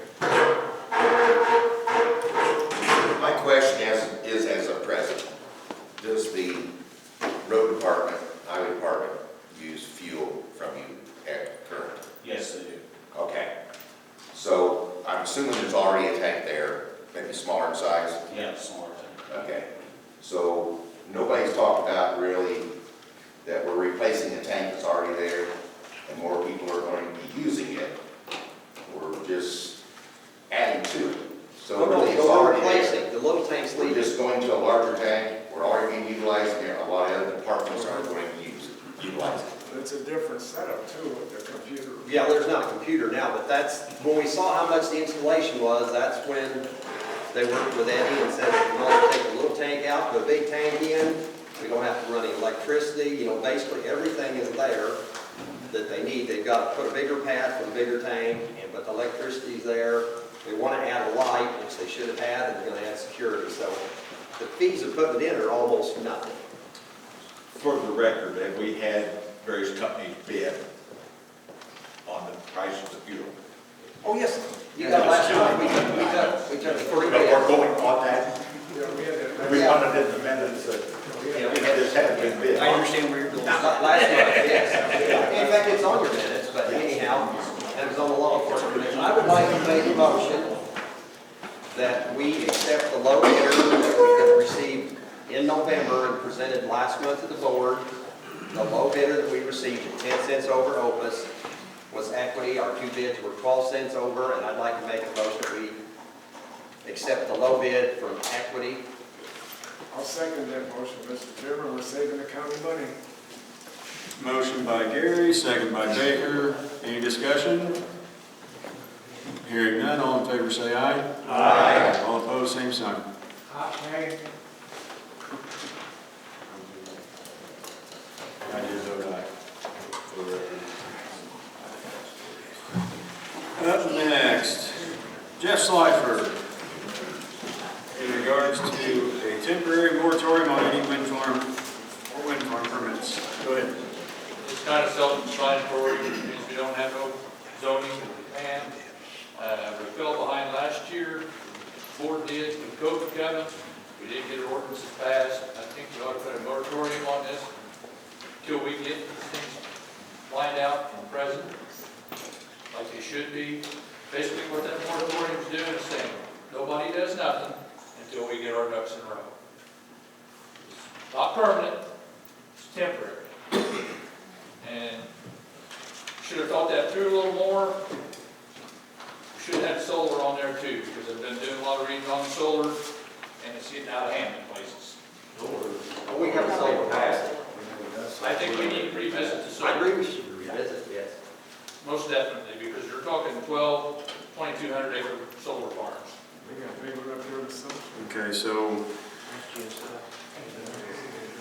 is that's a motion, state motion? The motion is to put the windmills on a temporary moratorium. In other words, they can't do anything. Right. I would second that. Gary Patterson, second. Any more discussion? I have a question. Bart, I got time for We've already got a zoning deal on wind farms, but we were updating it, so we can stop them from building one completely? So being that we were in the process of updating, correct? We were in the process of We updating. had it already for the first stage, which had been for the planning commission. Right. Everybody come in and discuss it. So, And if they voted to do it, then it would have went to next week to the Board of Appeals. yep, And if they voted, then it came before the county board and adopted. right. Which we already had adopted one a few years ago, but this was more strict.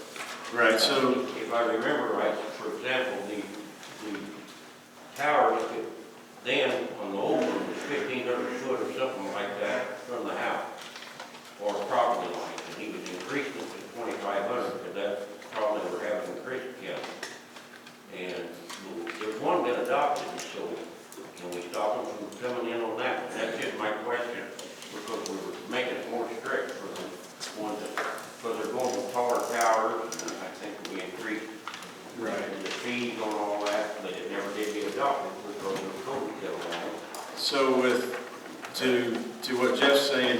we haven't updated, we haven't passed any resolution or another ordinance. Well, my question is, can we stop them from coming in since we've already got a zoning ordinance adopted for that whole ordinance?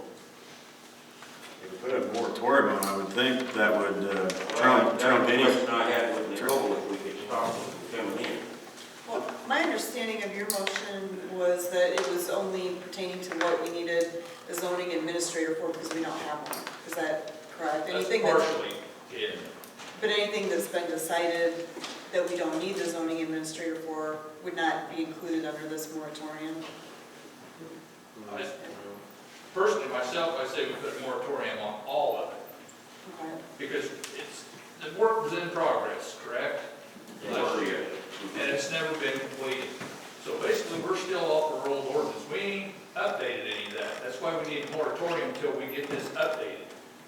To put a stop to it until we get things lined out. So the motion would be for everything, not just the new zoning? Right. That's what he's saying, so that's what the motion No way is. farm, period. If you put a moratorium on, you're trumping any ordinance, I would assume. So any past ordinance that is on the books would be trumped by a moratorium until we get one that's updated and correct and where it needs to be. But I just didn't want to come be able to come in under that old one. No. If we don't stop them, that's great, yeah. I'm pretty sure this is the right way to go. Can we state that it's a moratorium on all permits for wind I generators? think it should be clarified. And hit that would hit what?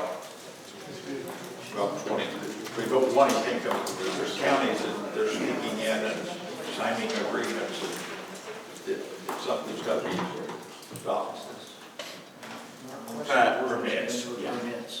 I'm new to the board, so I really don't, a lot of this stuff we're talking about, I don't know much about. Brian said he wants them there, so I don't know. I understand, but that's not one of my questions. What's the voice of the public? What's the public want? Because that's who we represent. It's not just the voice of 22. So what's the public There want? were supposed to be some scheduled hearings for the public, which did not happen because of COVID. That is part of this moratorium. Understand. The public will get their comment. Yeah, that's what I'm trying to understand. Yeah. So that what Jeff was saying was that the public will get their chance to speak to the new ordinance, but we need to put ourselves a stopgap in between. That way we Totally get it. That's So, to make sure we're not. I don't think we're stepping on anybody's. Getting the cart ahead for us, yeah. Correct. Gary. When we were working on the draft for the new wind ordinance, the Farm Bureau was involved, Christian County sent some people to be involved, Brian and I were asked to be there, the zoning committee was there, there was 10 to 12 people like at every meeting we had. After we got a draft that everybody agreed on, they sent it back to the Farm Bureau, and Farm Bureau said, look, fine to them, no problem. That's when Jared actually set the 2 dates for the meetings, and then the virus canceled all the meetings, but, so a lot of the public got involved in it at the time, and at the last meeting we had, Christian County even asked if they could take that policy back to their board because they needed to have a policy. I don't know what they did, but they asked to take that policy back. Gary, very much appreciate that information. On that, we represent Shelby County, not Christian County, so good for them. I'm sorry. I please cannot. Hold on a second. That's what I'll say. We have 200 people involved in this. We've got how many people live in Shelby County?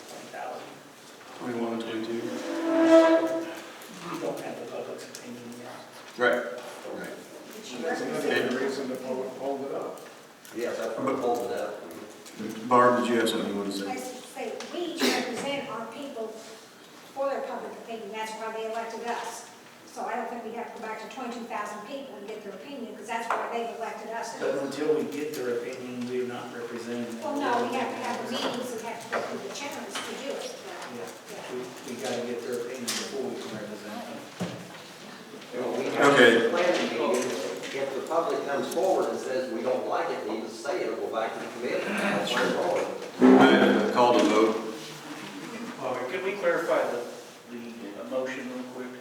Could you read the motion like it is on the agenda, please? Because I think it would clarify everything with permits and work. Requesting board approval of temporary moratorium on any wind farm ordinance and/or wind farm permits. I think that clarifies a lot. Yeah, did you want solar on that too? Solar's I not can't on, have solar, but I am going to have solar next month. solar's not on the agenda. Denny? It's already been approved. Jeff, I agree with your motion too, but you want to add commercial to that and not private?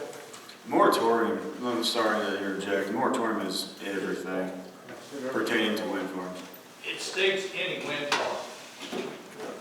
So that's be commercial as well. So if you want to put one up, you're not, No. That's not a wind farm. well, I don't know what the actual definition of the wind farm is. So the resolution, if this passes the board, if this motion passes by the board, the resolution will be the correct terminology of what the entity would be. Okay, does that make sense? Yeah, I'm good with it.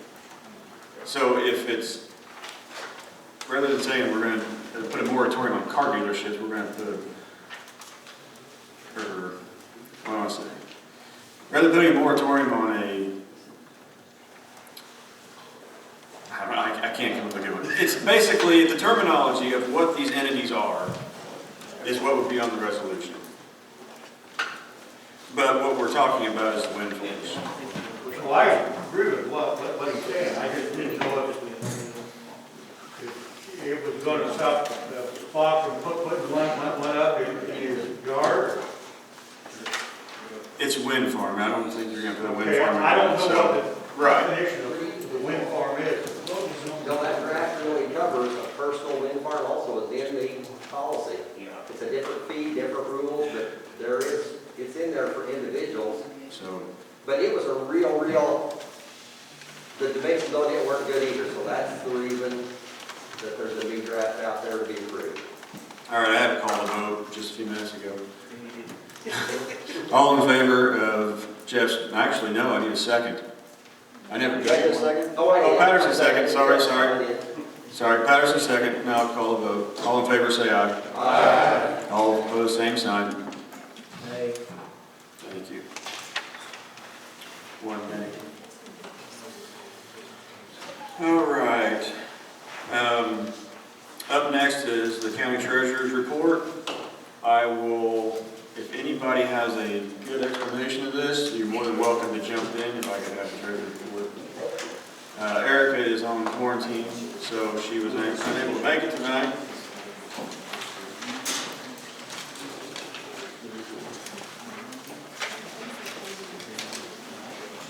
I cannot explain the numbers, but I can tell you from November to December, they are up about 300,000 and change. In November, the ending balance was $2,473,630.72. The ending balance in December was $2,716,950.55. And the difference is the $400,000. Exactly, but that's one of the reasons why we're not. So there is a, Can I get that report, Mr. Chairman? I want to see it. it's in your board packet. She emailed it to everybody.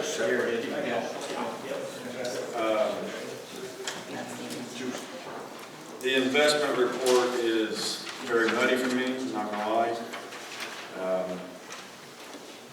It's there. Do you have anything to say to it? Well, basically, the investment report is essentially the special fund accounts that she has, put in interest-bearing accounts. So that's basically just kind of a report of where all of those special fund accounts currently stand. And you get that every month, so.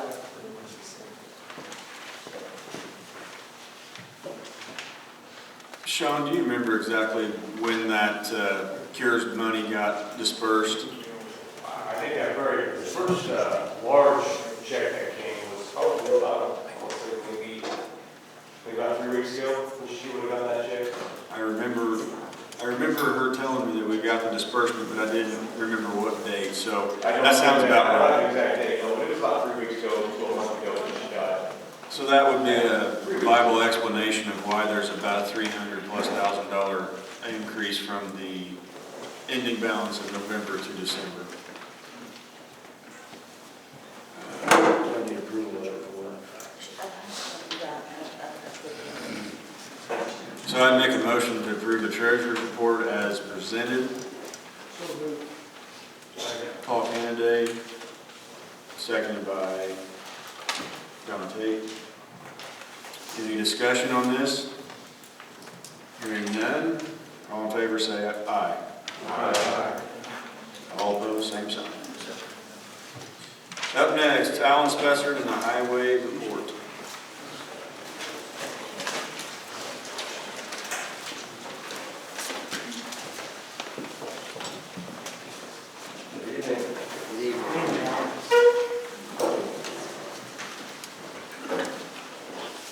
Okay, this evening I've got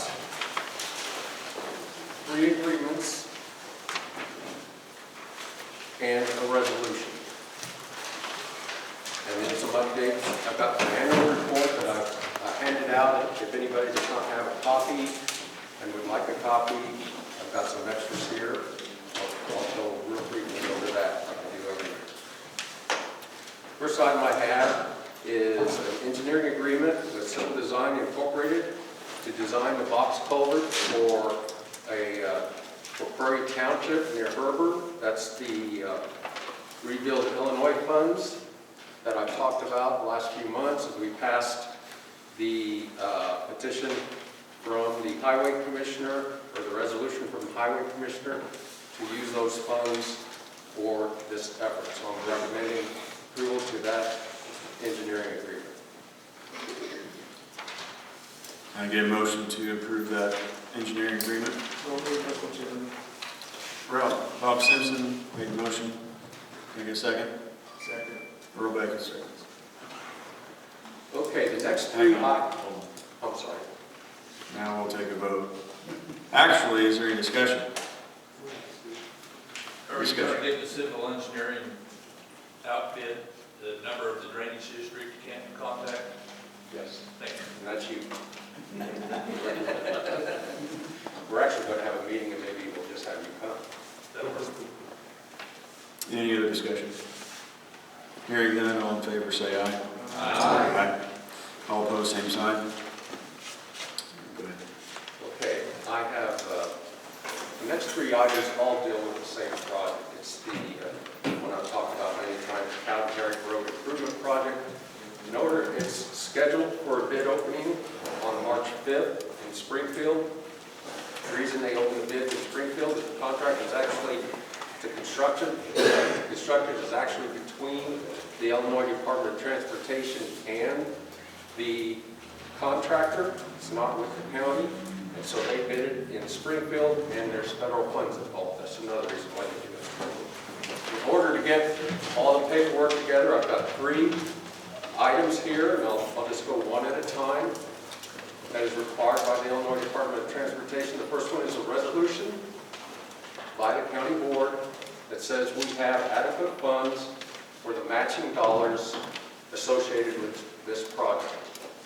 The project is funded with 80% federal funds, $200,000 in state match funds, and the rest is local funds that a couple months ago, or maybe last month, we passed a resolution to use Rebuild Illinois funds, county Rebuild Illinois funds, to pay that portion of it. So the first item I have is a resolution that basically says we have the funds to match the dollars for the project. Can I have a motion to approve the matching funds for the road project? I have Barb in over here. Second by Don Tate. Any discussion on the matter? I guess I have one question. Since we are footing the matching funds, it's somewhere in our budget, you know that? Yes. Because I don't know that personally. So, I assume you wouldn't present it if it wasn't. So, all right. Any other discussion? Hearing none, all in favor say aye. Aye. All opposed, same sign. Motion passes. Continue, please. Okay, again with the County Herrick Road, the next document is an agreement between the Illinois Department of Transportation and Shelby County that outlines the funding for the project. It is required, and in fact, that resolution that you did pass just a minute ago is an attachment to this joint agreement. The joint agreement says that there is $1.15 million that is committed to the project, 80% federal, $200,000 in state match funds, the remaining is the local funds. So I'm recommending approval of this joint agreement. Motion by Barb, I'll second that. second by Lynn. Any discussion? Hearing none, all in favor say aye. Aye. All opposed, same sign.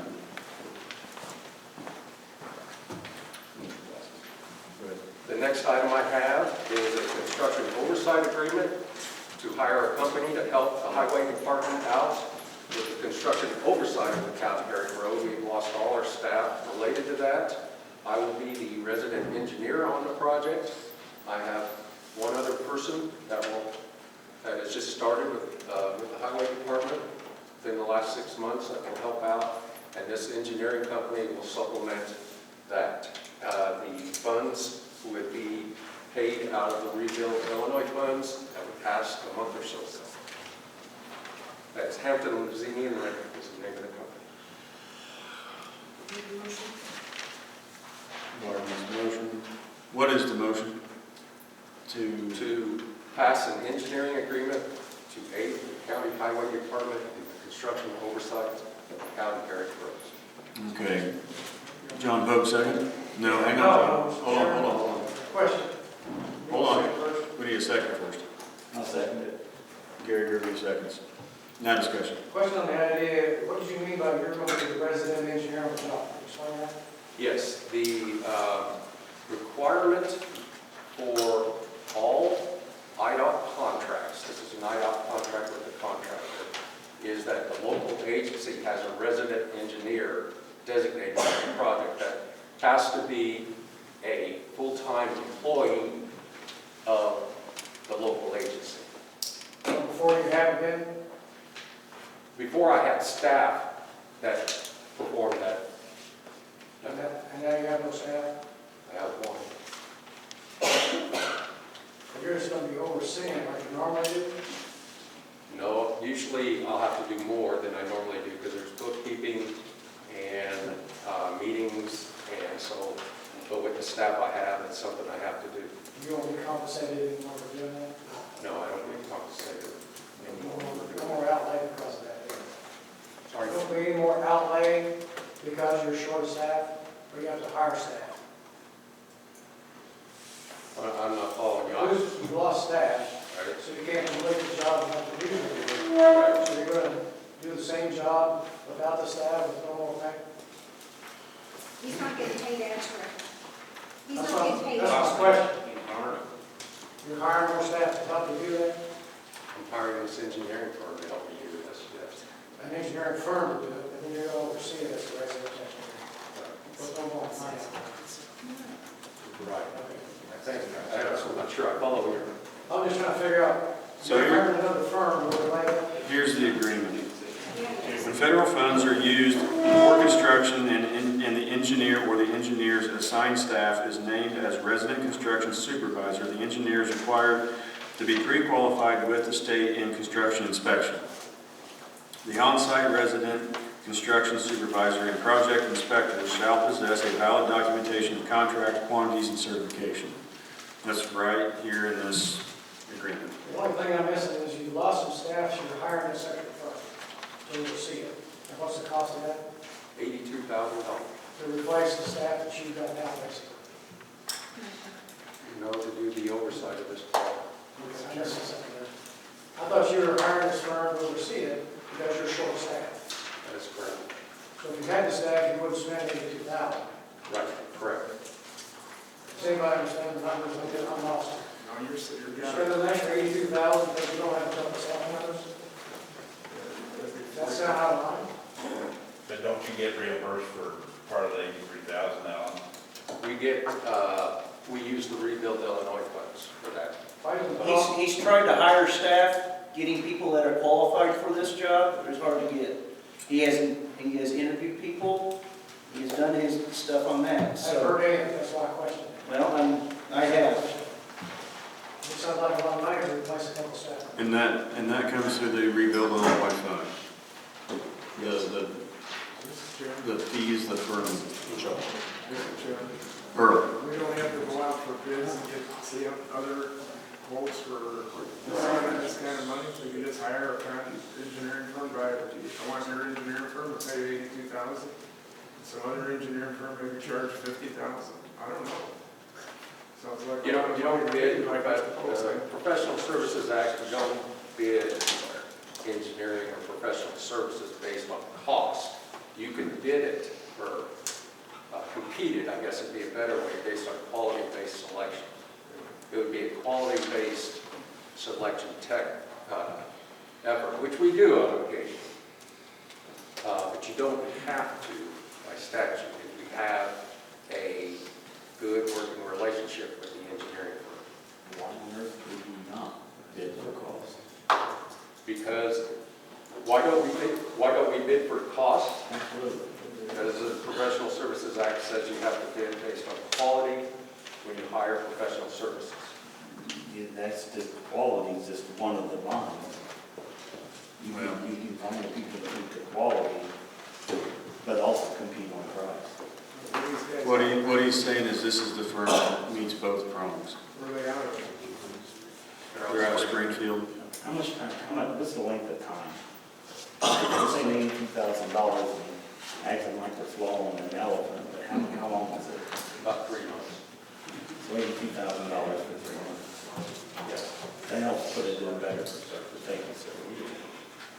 Okay, so I had a motion by Barb and seconded by Gary. We've had discussion.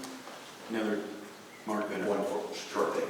If you had the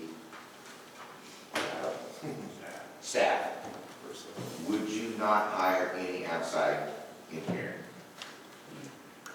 Depending on the expertise of the staff, I would not, correct. So it is possible with the right people to do all the engineering in-house?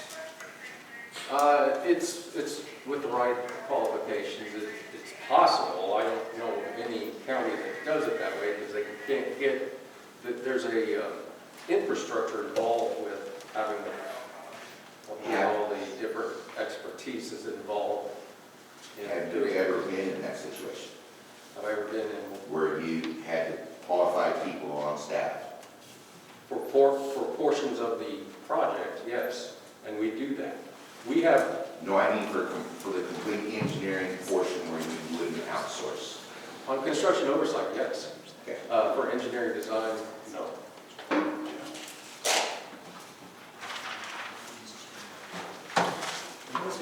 What other companies do that kind of work?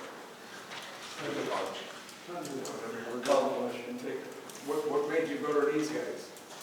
I have a good working relationship with them. Or we have to call a question on the floor. So, Point of order, Chairman. Just a legal concern if you would allow me. go ahead. In regards to the Professional Services Selection Act, there are specific requirements in that selection process. Has that been complied with? We understand you don't have to bid for a professional service architect, engineers, and surveyors, but there's a selection process that has to be followed. And I would bet that it has not been followed, and a simple FOIL will reflect that because the county board's about to enter into a contract that may not have followed the Professional Service Selection Act. Thank you. So we have an attorney. Question? I suggest passing that. I'll look into it. What are you saying, this? I suggest passing on that issue and I will look into it. Not passing the issue. Tabling it. For the construction engineering contract, contract, I don't think that would affect the project if we waited on that. If you would pass a resolution or the agreement, that would delay the project. But not, I don't think I think we can pass on that if you like. So we have a motion to table. Motion to table, Mr. Second. Vote second. 82,000 was the one that was kind of a big of a hole. We can go through the selection process if you like. Just don't have to.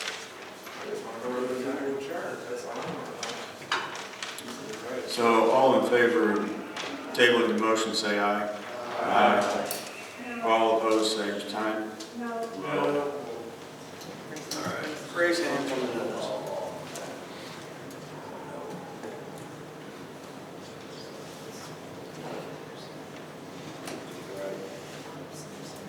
I was present. You're present?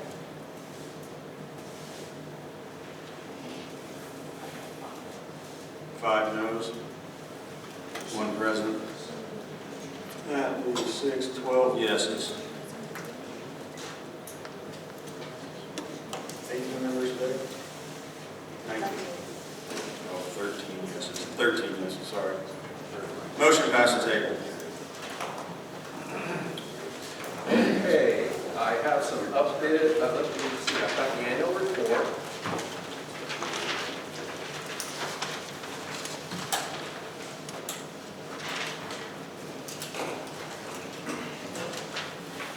It's right here. And every year I give this to you and I go over it quickly. The second page really is the major achievements of the highway department. Main thing, just briefly, we completed 5 capital improvement projects, which were bridges and railroad crossing approaches. We were awarded a grant of $1.03 million to upgrade the Country Club Road. And we selected several projects to use the Rebuild Illinois Capital Bill funding for, and those are listed. I have, on page 4, just updated you on the staff out at the highway department and our situation out there.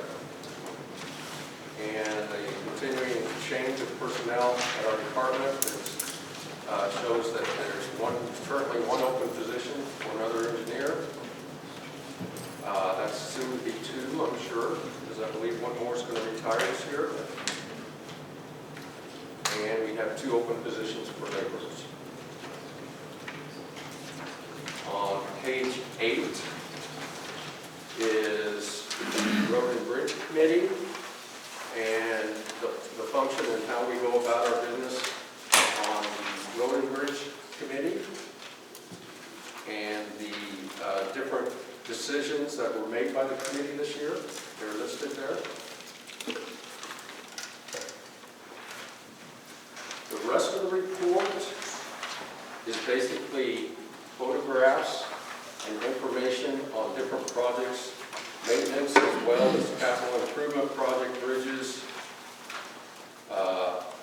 repair work for shoulders and guardrails, and installation of a lot of pipe culverts. As you know, we passed a lot of petitions at 50/50 cost share with townships. So there's quite a few of them also. Just want to go over the highway, or this real quickly. The other updates I have is we're going to have an oil bid letting on February 5th. This is for the maintenance of roads for townships and county on February 5th. We're also going to have a cold mix bid opening. We make cold mix out at the highway department. That is on February 5th. We also have a few townships that want to bid out their rock hauling and their rock and hauling in addition to what was bid before. And that's also going to occur on February 5th. The annual bridge inspections, we inspect roughly half bridges. This year we're going to inspect the west side of the county And that's going to start in March and end in April. And our department responded to an IDOT audit compliance certification in December last month. And that's my report. Thank you. Mr. Chairman, I got some questions to ask. Go ahead, Earl.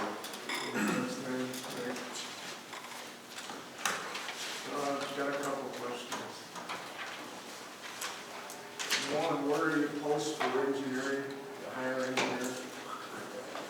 When we hire engineers, we advertise in the newspaper. We give a posting to Lake Plan because they have qualifications. That's pretty much what we do. We're using this job source out here in town. We gave one, I believe the last time we posted, we put one out there. But I'm not sure if we've done that every time. We need to use these guys. We talked about it with another outfit. Another question is there a reason why somebody don't want to come to work in Shelby? What's the reason? I don't know. There's got to be a reason we pay them. We ask them for free. What kind of salaries we're looking at paying these guys on? What kind of salary are we paying an engineer when we ask them to come work for Shelby? Well, I talk that over with the committee every time. It depends on if the person is experienced or not. I believe the last time the new hire who had some experience but not highway experience, the salary I believe was $38,000. But I might have that one. I think that's my memory. We can't find that engineer. Something wrong. That's a 2-year degree. There's a shortage though all over, is that correct? I believe everybody's having the same problem. What's happened in my particular department is we had, our engineers were there 20, 30 years, and they all left in the last couple of years. And to replace a 20 or 30-year person who could do all that work, you can't, first of all, you can't find that person. So you have to train them. And we've gone through a couple that we've hired, trained, and then they left for other jobs. So that's been the situation in my department for the last 2 or 3 years. Okay, when they exit your department, what's the reason for leaving? Earl, I got one back here. I guess I missed the ball. Was there a committee that approved the $82,000 that gave you the option to hire that company? Or would you do that on your own? And is there a limit on how much you can approve without a bid process? There is a limit on county procurements of $30,000. So how'd you do $82,000? Because the Professional Services Act does not allow you to bid professional services based on cost. In this state, I don't know about other states. You sure? I am sure about it. Okay. Just asking. We have a quality-based selection committee, is that not true? I can see something brought back next time we have a meeting. We should approve it. The board created a quality-based selection committee at one time for something. Yes, when you hire an engineering firm with federal funds, using federal funds, you are required to do the quality-based selection process that the federal government requires, if it's over a certain amount. And that used to be $25,000. Now it's, I think, $40,000. But if you do not use federal funds to hire an engineering firm, and the estimated cost is, well, it doesn't matter what the estimated cost is. If you have a good working relationship, that statute does have a selection process, but you can waive that selection process if you have a working relationship with the engineering firm. That's what the statute says. Okay, one more question for the, Jeff's looking back here. On page number 9 here, you get key decisions of the road bridge. Would it be too much to ask if you could put in an address, the road number, instead of, use Sprague, for example, 087-3209? That's kind of meaningless to me. If you could put a road number on some of these projects, that'd be great assistance. Yeah, where are you looking at? Page 9. Page 9.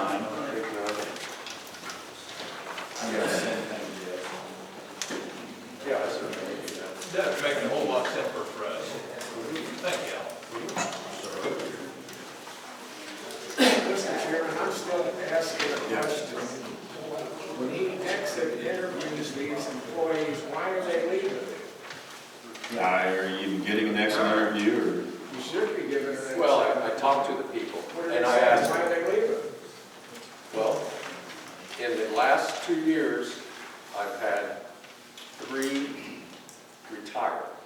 So, I mean, that was the reason I just had an exit. I think Earl was asking about the one you hired. You said you hired them. The one that I hired Why said, they leaving? You said you hired somebody and they leave. Why?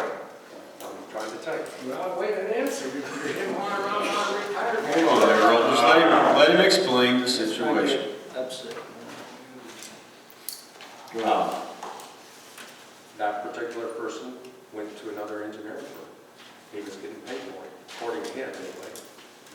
That's why he left. Any more questions before we need to move on? Thank you. Thank you. Okay, no problem. You'll be around. Item 14 on the agenda is committee reports. Would any of the committees like to report? Lynn? Okay, the purchasing committee that went through all the bills, anyway, was approved unanimously. And also, we had some old business about the, we did approve to pay the farm tax, which I had talked to Bob and our state's attorney, and we knew that they were looking into that, so, but all the bills were paid that were presented with the county. Now with the dive team, or the rescue squad,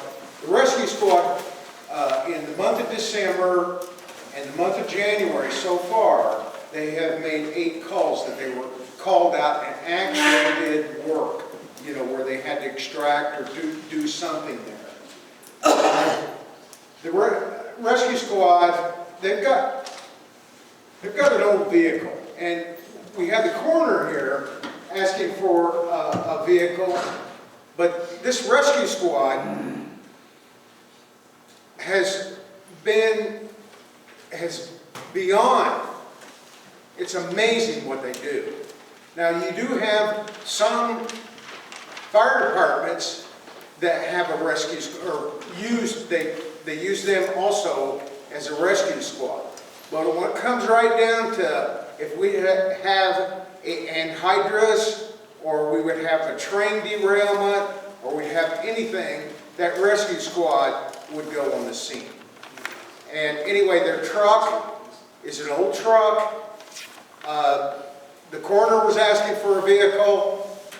I think we need to look at, in the future, I know we can't afford it right now, but in the future, in the near future, I'm not talking years away, but to look at something to be able to help them with a new vehicle. And I'll open this up to any questions. Denny? Man, and I agree that they are a very important department. Have you applied for any grants for something? They've tried to apply for grants, but since they are not in conjunction with the fire department, that puts them out. You know, if they were together with a fire department, there are more grants available. And it very well could be a merge with the fire department, Shelbyville Fire Department, or you can merge it within all the fire departments within the county, where they would be able to obtain some grants. Now, the grants aren't 100%. The county would still have to come up with money, but it would give them a better shot, you know. This rescue squad's been here, I think, since 72, 73, and they've done a real good job. Now, I want to talk about the dive team. The dive team, if you look at budgets and everything, the dive team gets more money than what the rescue squad does. But the dive team, and I was on that dive team, it's equipment-oriented. It's all equipment-oriented. You've got communication. You've got training. I mean, it is a lot. We have Lake Shelbyville. I worked for state government for 35 years on Lake Shelbyville, and it's something essential we need, this dive team. But anyway, when you see budgets and you see them asking, it's just a small, I know it, but it's not that much money, you know, for what you're getting, you know. You have other counties that they have, like Effingham, and you have Moultrie County, that they have agreements where if they have a drowning or recovery, or if it would be at a pond, river, whatever, that they're supposed to come in. But some of those counties don't.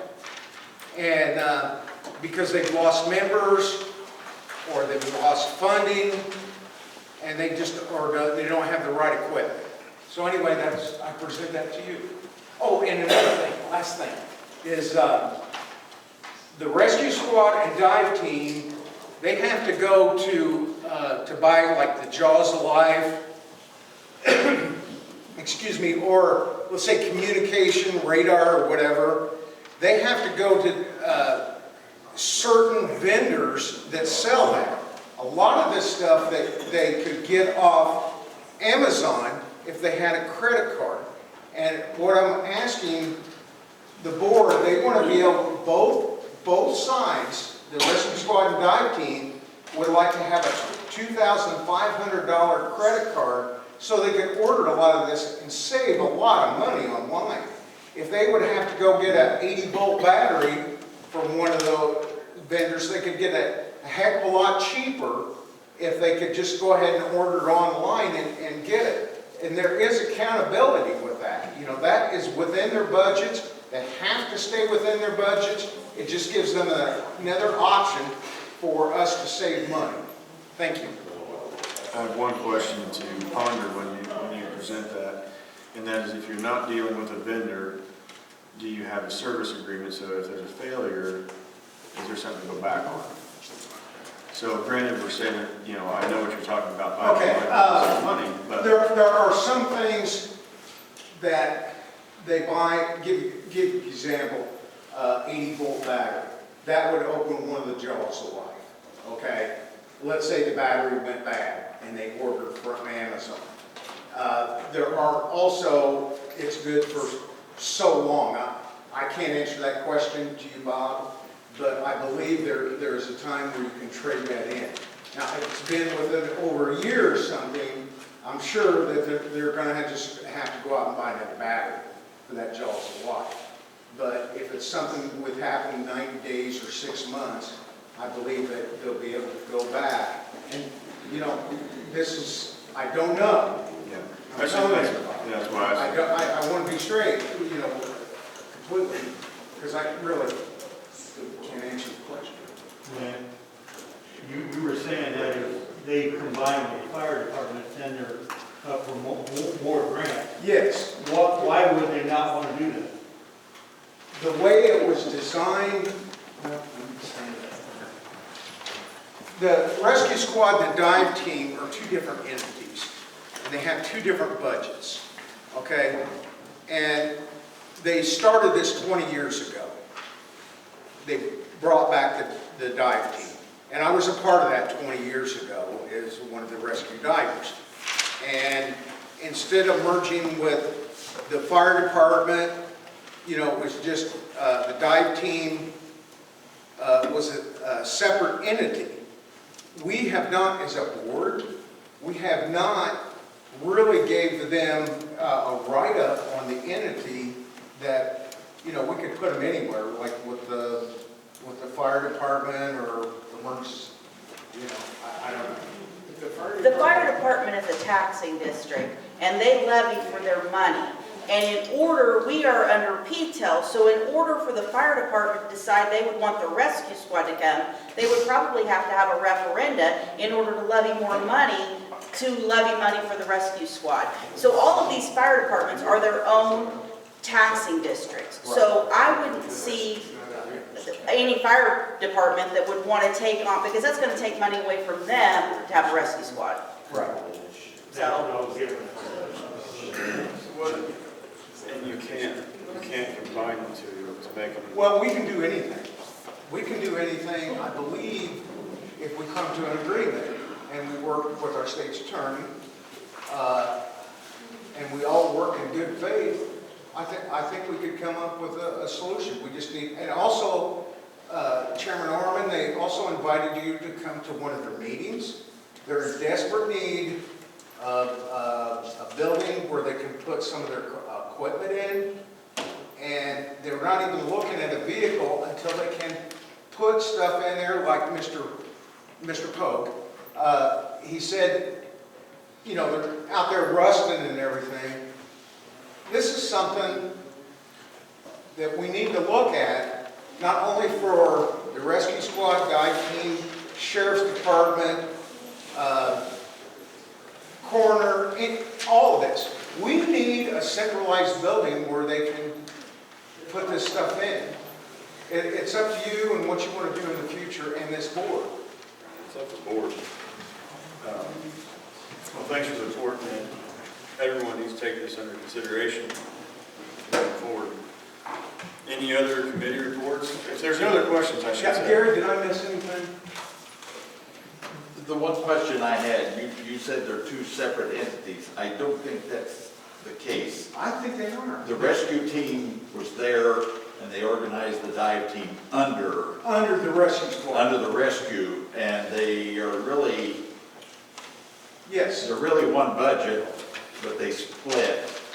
But I think they are The actually rescue squad has one. far much less money than the dive team. Yeah. And those guys, I mean, We they're got gonna be a out great tonight.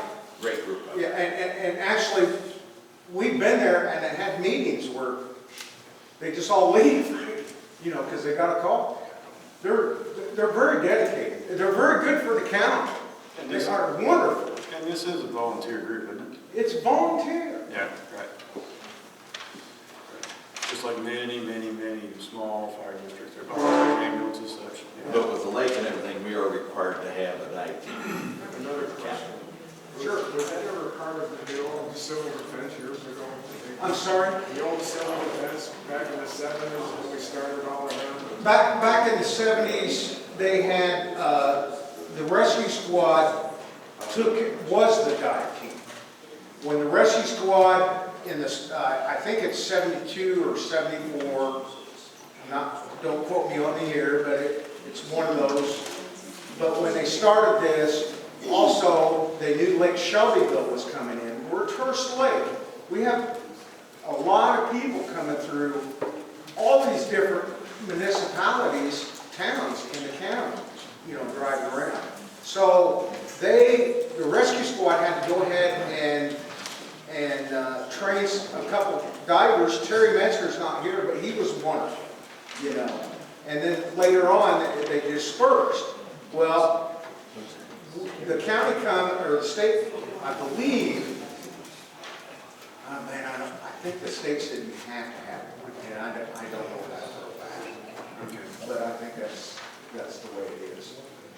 Yes? And then, just curious, I don't know how big of a building they need, but is there property that if somebody found somebody that could? Well, there's some things that I've been looking at for them. There are city and there are places in the city and the county owned. So basically, and I don't know if Alan's still here or whatnot. But they're looking at pouring some concrete and get a steel building and have it electrified. But we do have the property. I believe we do. You know, I mean, even at the fire station there, they've got, property all around that fire station. But that, there again, we would be in negotiations with the fire department and go from there. I didn't want to talk this. That's all right.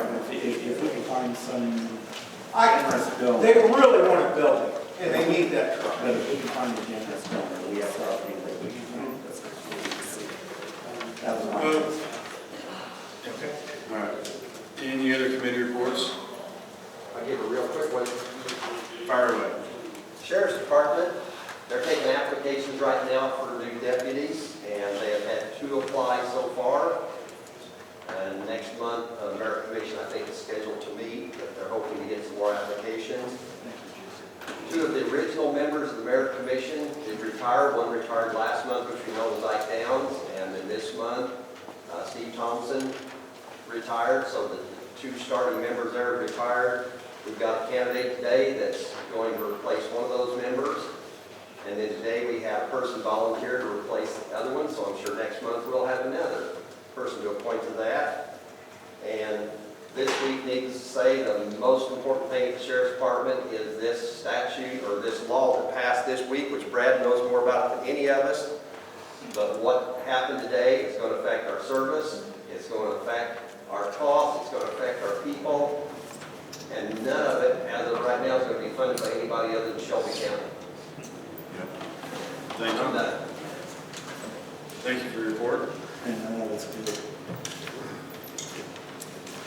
Any other committee reports? That was a good report, Gary. Thank you. Thank you. Okay, for the chairman updates, I don't understand this, but this is what's happened. UCCI kicks back a $1,500 membership fee, and that's what we got here, is the check from UCCI as a membership fee reimbursement, and then to be a member, you basically pay that $1,500 back. What is the acronym, Sam? UCCI is United Counties Council of Illinois. If there's an association for anything, there's an association for everything. And the association for boards and county government, if you will, is UCCI. Yes. And we did receive a Christmas card from Holland Energy. Everybody can look at it. It was signed by... No check in there. I was hoping there'd be a... Just cash. Small bit. So we did get a Christmas card. That was actually a correspondence. I'm sorry, I jumped the gun there. But chairman updates continued.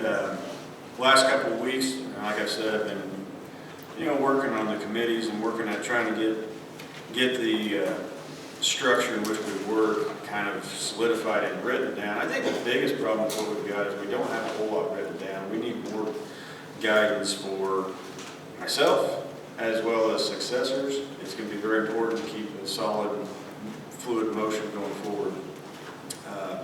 So that's where I stand on that. Another thing is, for me, the Sheriff's Department has had grievances posed over the last contract we just signed. There was a situation that caused hardships, so just so everybody knows about that basically the entire department did file a grievance against the county, and we resolved it. If you want to speak to that, Amy. It was individual grievances filed to employees did not file grievances, but the contract that was just ratified, which is similar to every other contract that has existed, awarded vacation time on the anniversary date of hire of the employees. And going back to at least 1990, the way it's been applied is that the deputies were getting their, or all of the employees were getting their vacation on January 1st. So the way it was being applied was inconsistent with the contract. It came up relevant to one deputy who was about to go out on medical leave, and a question came from the sheriff to my office of how should they pay him, should he be entitled to vacation time January 1st as they've been applying it since 1990. I advised him no. My advice, and I gave him a written opinion, is to follow the contract to the letter. So then the Sheriff's Department filed grievances, everybody except for 2 employees. We followed the contract that's been passed as far as the grievance steps. The first step is to meet with the chairman, the sheriff, the FOP representatives. If we could come to an agreement, then the agreement is entered. If we couldn't, then it would go to a standing committee, and if we couldn't reach an agreement there, then we would arbitrate it. If it made it all the way to arbitration, the employees do have a claim for the grievance because courts recognize past practices as evidence of intent of how the parties interpret the contracts. And this has been going on since at least 1990. They definitely have a claim, and they may well prevail with that. So it seemed like a waste of time and taxpayer money. So today, actually this morning, we met for the second time and came up with a grievance resolution that's in writing that they will be allowed their January 1st vacation time, but that is only until August 31st or until the new contract is passed. Hopefully we'll have it by August 31st, but it's a temporary resolution to bridge into the next contract, and then either they need to start applying the contract as it's written or the contract needs to be amended.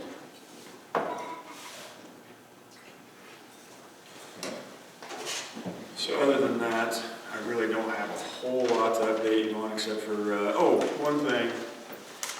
This month, and we'll get to it here in a second, we'll get to the chairman appointments, which will include the 17 standing committees. This next month, we'll visit, or I'll look at and evaluate all the outstanding boards that the board members are required to sit on, economic development, 708, all these other ones that board members are required to sit on. I'll go through and evaluate those and be contacting you guys and see if you want to stay, if you don't want to stay, if you have replacements. If you don't want to stay, I really appreciate a replacement.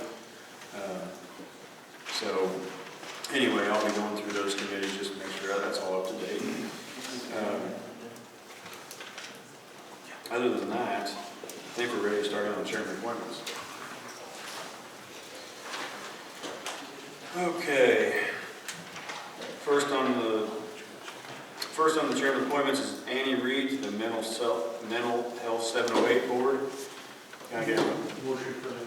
Motion by Denny, second by Gary. Any discussion? Hearing none, all in favor say aye. Aye. All opposed, same sign. Need to appoint Penny Standifer to the Mental Health 708 Board. Denny, Barb, any discussion? Yeah, I just have a question. Penny is also on the fire department board, and I'm sure that would not hit conflict of interest, but she can be on both of those. That's legal to do. I wouldn't have any reason to not think so, but it's always something to look at. With that said, and this is something that I failed to mention in the previous update, legislative committee, I would challenge you to meet and go through the bylaws, just like what you said, the bylaws of the committees that we deal with, and get in tune with how those committees are functioning between us and this board and those boards. Get up to speed. Anyway, I digress back to appointments. Question, I don't see any reason why those two would have any conflict at all. That was discussion. All in favor, say aye. Aye. All opposed, same sign. That Next is Gary Crowder to the Sheriff Merit Commission. William Cronky. Let me speak to that. Everybody that knows he's my husband. He was nominated for a chairman appointment. At the last meeting that came up, I looked into the Merit Commission, how it started, who represents the Merit Commission, and it was formed in 1977. Their bylaws state that they believe there's an inherent conflict of interest between the state, with the state's attorney representing the sheriff and also representing the commission. I found cases that said you can take that on a case-by-case basis. If the sheriff got into litigation with the Merit Commission, then there's a conflict and a special assistant would have to be appointed. The problem with Bill being on the commission is that if litigation does ensue between the sheriff and the Merit Commission, the county's going to have to pay for a special assistant for the sheriff and the commission. So we think he's going to withdraw his name from it because it's in the best interest, we believe, of the county to not have to potentially get into that conflict situation.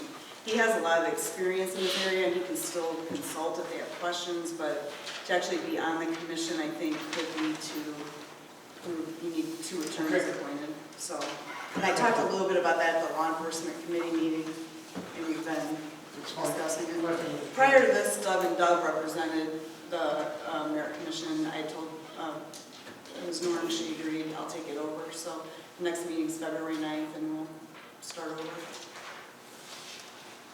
We're terminating our relationship with Doug and the Merit Commission? Yes. So There's no reason to pay money to a private firm. My office can handle it. The sheriff has not had litigation with the commission, I don't know ever, but certainly not in years. But if it came to that, it would be cheaper to appoint a special assistant on one case than it would to pay a firm to be on it all the time to handle all of their issues. sorry, I scratched that on my agenda because I knew it was being withdrawn and skipped over it. So I do have Gary Crowder to the Sheriff's Commission.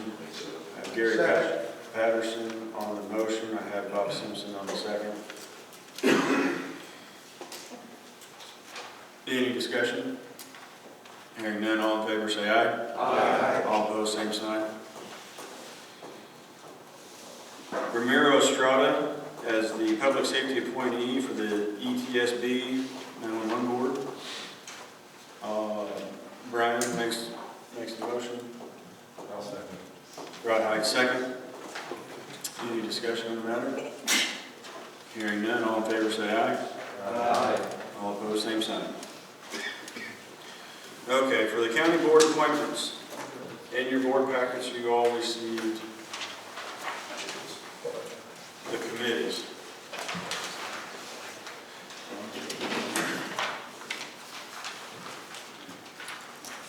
I'm asking for approval of the committees as presented.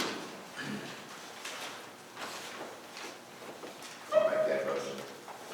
Mark Bennett makes a motion to approve the committees as presented. I'll second. Dante, 8 seconds. Any discussion? I'm going to have to look into when these all are. I work in Decatur. So what I know already that one of them is 9 a.m. My hours to be expected to be in Decatur are 7 a.m. to 4 p.m. So I'm gonna have to get permissions to go to daytime meetings. I've got 2 of these that I don't know when the meetings are, so I'm gonna find out when. I would, well, under the advisement of our attorney, I would say you probably look into adjusting that time to make it fit for the committee at least. Yeah, I'm very open to that. I just, right now, I know I have a time conflict with Your legislative committee will only meet when you schedule it. So if you say we're going to meet at 5 on Friday, then that's when your meeting will be. I assume that on the executive, both of them is going to be pretty. Yeah, They're new and they're going to be pretty, but fees and salaries, yeah, that They will be only it. meet at 9 a.m. There's only 3 of us on it. I'm looking at both of the others right now. And I don't want them to be inconvenienced because of me also. So I'll get together with my cohorts and we'll find out what we can do. Yep. That would be, bottom line, may have to come to you and say, I need help. Sure. We can work those out. So I had a motion and a second. Any other discussion? The executive committee, what did we decide on that first little bit? Did we actually form it? Or what was that? That passed, I can't that remember. executive committee did pass. Okay, I couldn't remember. There's a lot of discussion on it, I just wanted to make sure we weren't. The table part was the budget discussion. Okay, thank you for clarification. Good question. Been through it. Motion and second. Any other questions? Hearing none, call for the vote. All in favor say aye. Aye. All opposed, same sign. Next is correspondence. I've pretty much blown through my correspondence, so. Jeff. We've had a previous board member that's kind of robbed from the till. From February 2017 to December 2019, there's 32 meetings that he turned in that should have been paid for. And that total amount comes up to $2,676.52. I have here all of his claims right here. You want to see him? But what I'm asking you as chairman is to send him a bill to reimburse the county for what he's been overpaid. I think we need to set a precedence. We got problems in other parts of the county. If we don't clean this board up, we ain't got no room to complain. Mr. Chairman, I'll turn this over to you. Send it over. I'm sorry. Did you mention somebody? No. She isn't. It's in reference to the previous board chair. We flat out said he wasn't paying it back at one of the meetings. I believe we have legal counsel, and I'll take care of that if that's the issue.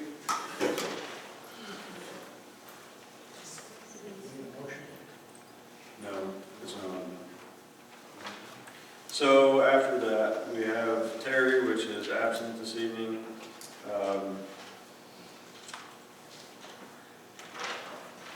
I can tell you, I mean, Terry made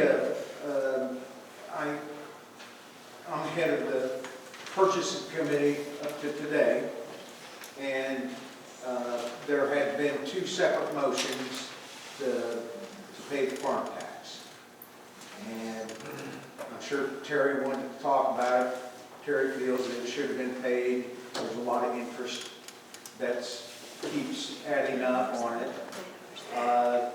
I know people on the farm committee, I will not say names unless I have to, that they had signed a contract in good faith with Attended and to basically pay or Attended for this farm lease program, and they believe that Attended shouldn't have to pay those taxes. And I think you all know that, so that's what it comes to. I did ask for a written opinion from the Attorney General's office, and hopefully I'll have that soon. I have been in conversations with the Attorney General's office, and shortly before I took office, they sent me a lot of informal opinions and some guidance on it. They don't think it's a clear issue. They actually gave me an opinion from 1974 where their opinion was that the lease, that you cannot lease to a private person for private purposes. And I asked them to look into that to see if their opinion would be the same now, since that's 1974. I guess Terry's point was that it was approved, and it was approved by this board, you know, to pay all the bills as presented. There was no separate motion. I believe that's the case. Is that right? I thought the November minutes said the issue was tabled. We already approved it.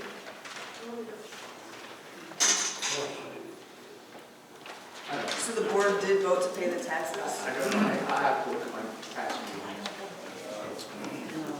Because I looked at that November, I was told that in November the board voted to pay for it. Terry's not here, I was just trying to let you know what, I believe that I covered what it was. Found out the difference if it's tax rate or lease. Question. Yes. Mr. Chairman, one quick question. Has that farm ever been assessed to be taxed?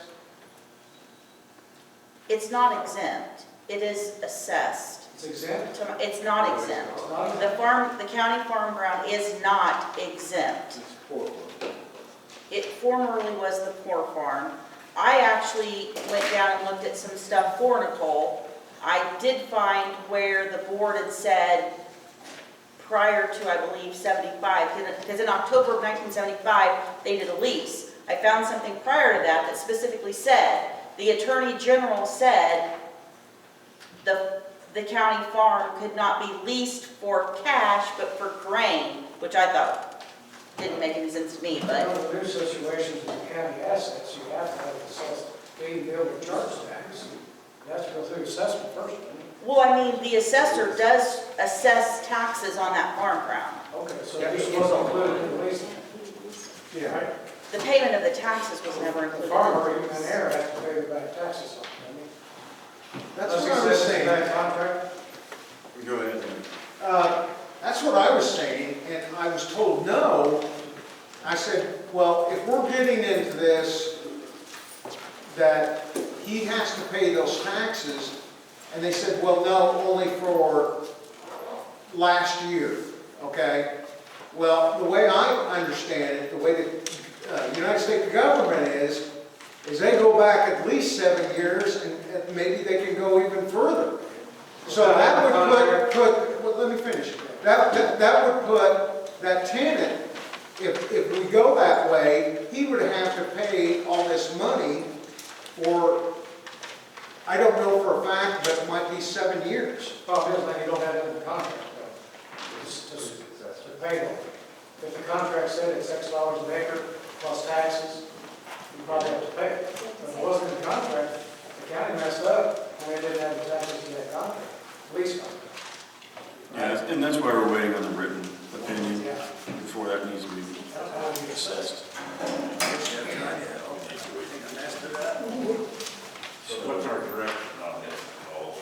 Well, when I spoke to it was an attorney from the Opinions Bureau, she said normally they defer to the lease. If the lease is silent, they don't make the tenant pay taxes. I know this is a big issue and it's been ongoing for some time, so I asked for a written opinion rather than just a verbal opinion on the telephone. Because that's what she said, normally in similar cases, they go with the lease. That's gonna be hard. We're getting into, we gotta do something with this farm, you know? Right. And we can't have this over our head. Well, the taxes have been forfeited at this point. So is the county gonna take it back or what? What happened? Well, and then there's the question of, is it even legal to lease? I mean, they don't have anything newer than the 74 opinion where it was the Attorney General's opinion. It's not even a legal thing to do to begin with. So there are two issues. That's why I asked number one, is it legal? And number two, who should be paying the taxes on it? But since 74, 75, this farm's been rented out all these years. And now the issue comes up now. Somebody messed up way back 50 years ago, the way I look at it, you know. I mean, And also, he has fast grandkids. We talked about turning this farm over to the airport, overseas. Did you look into that? I did not know of that issue. Looking at the airport to oversee the fund. Well, no, that the airport, it would become part of the airport. So the county had to leave the airport would own it. So we're on the subject of taxes, and the taxes have basically been, we're tabling that. Motion to table the taxes, item number 18 for record. Motion to table 18. Can I get a second? Second. Thank you, Earl. All in favor, say aye. Aye. All opposed, same sign. Thanks. Let's move on to payment of claims. So moved. Who said that? David? David. David and Bob. Sorry, I couldn't tell who it came from. Earl Baker, What are we doing now? paying the bills. We're paying the bills. This is a roll call vote. Yes. Barbara Bennett. Mark Bennett. Yes. Paul Candidate. Brian Kaufman. Yes. Dennis Durbin. Yes. Jesse Durbin. Yes. Gary Gergany. Yes. Rod Height. Yes. Patrick Lyons. Yes. Bobby Warman. Yes. Gary Patterson. Yes. Derek Piercy. John Poe. Robert Simpson. Jeff Slifer. Yes. David Switz. Yes. Don Tate. Yes. Lynn Williams. Yes. Motion passes unanimously. Sorry for the outburst there, David. We're getting into a long meeting. All right, so the next is any follow-up on public body comment. Yes, Chairman, my name is Kirk Allen. I'll try to be quick. 3 key points I want to reference. Mr. Williams, you talked about past practice. It also has a parallel with your grievances in past practice. One of the things we always hear from public bodies is, well, we've always done it this way. Well, the first question, and I appreciate your state's attorney asking 2 questions of the Attorney General. Can you do it in the first place? And if you can, how do you deal with taxes? And the first question has to be answered, but even if you have always done something wrong, it doesn't justify a continuation of doing it wrong. And in the grievance side of it, a lot of the case law we've seen ties to ambiguity. Is there any ambiguity in the contract? Is it confusing to what they're saying? If they haven't been following the contract all these years, that doesn't justify they get to keep doing it, unless there's ambiguity within the contract. The fact that they've acknowledged they're not following the contract ought to be a wake-up call to every voter out here that they've been violating their contract for years. That needs to be stopped. How do you stop it? Well, you either stop it here or you stop it at the ballot box. My point with the Professional Services Selection Act, and your county highway engineer is correct that if there's a working relationship, they don't have to go through that process. But the key is you have to start the process. How did that working relationship begin? At some point you had to follow it. That's where you started having a relationship. And we've seen, and I probably won't see it around here because of the size of the community, but there are engineering firms that are desperate for business. And when they find out they weren't given an opportunity to go through the Selection Act for business, they had grounds to take action. It's a simple act. I know some of it's a pain to go through, but I'm going to guess it hasn't been followed. He may have worked with this firm many times, but did he initially go through the process to first identify the qualified people in that pool? If he hires one as an employee, he doesn't have to go through that. But if he's contracted with them, that's a whole different ballgame. Thank you. Anyone else from public body comment? One last thing, another food for thought on your taxes. If you ask the Department of Revenue, their input, they've got great resources of additional input on that point. Thank you.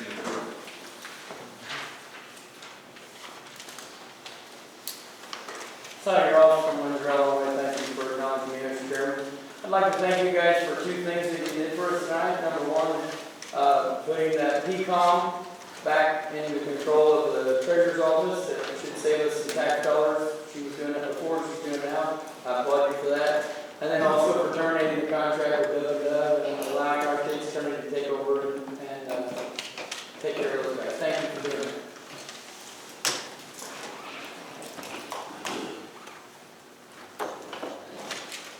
Well, any other public body comment?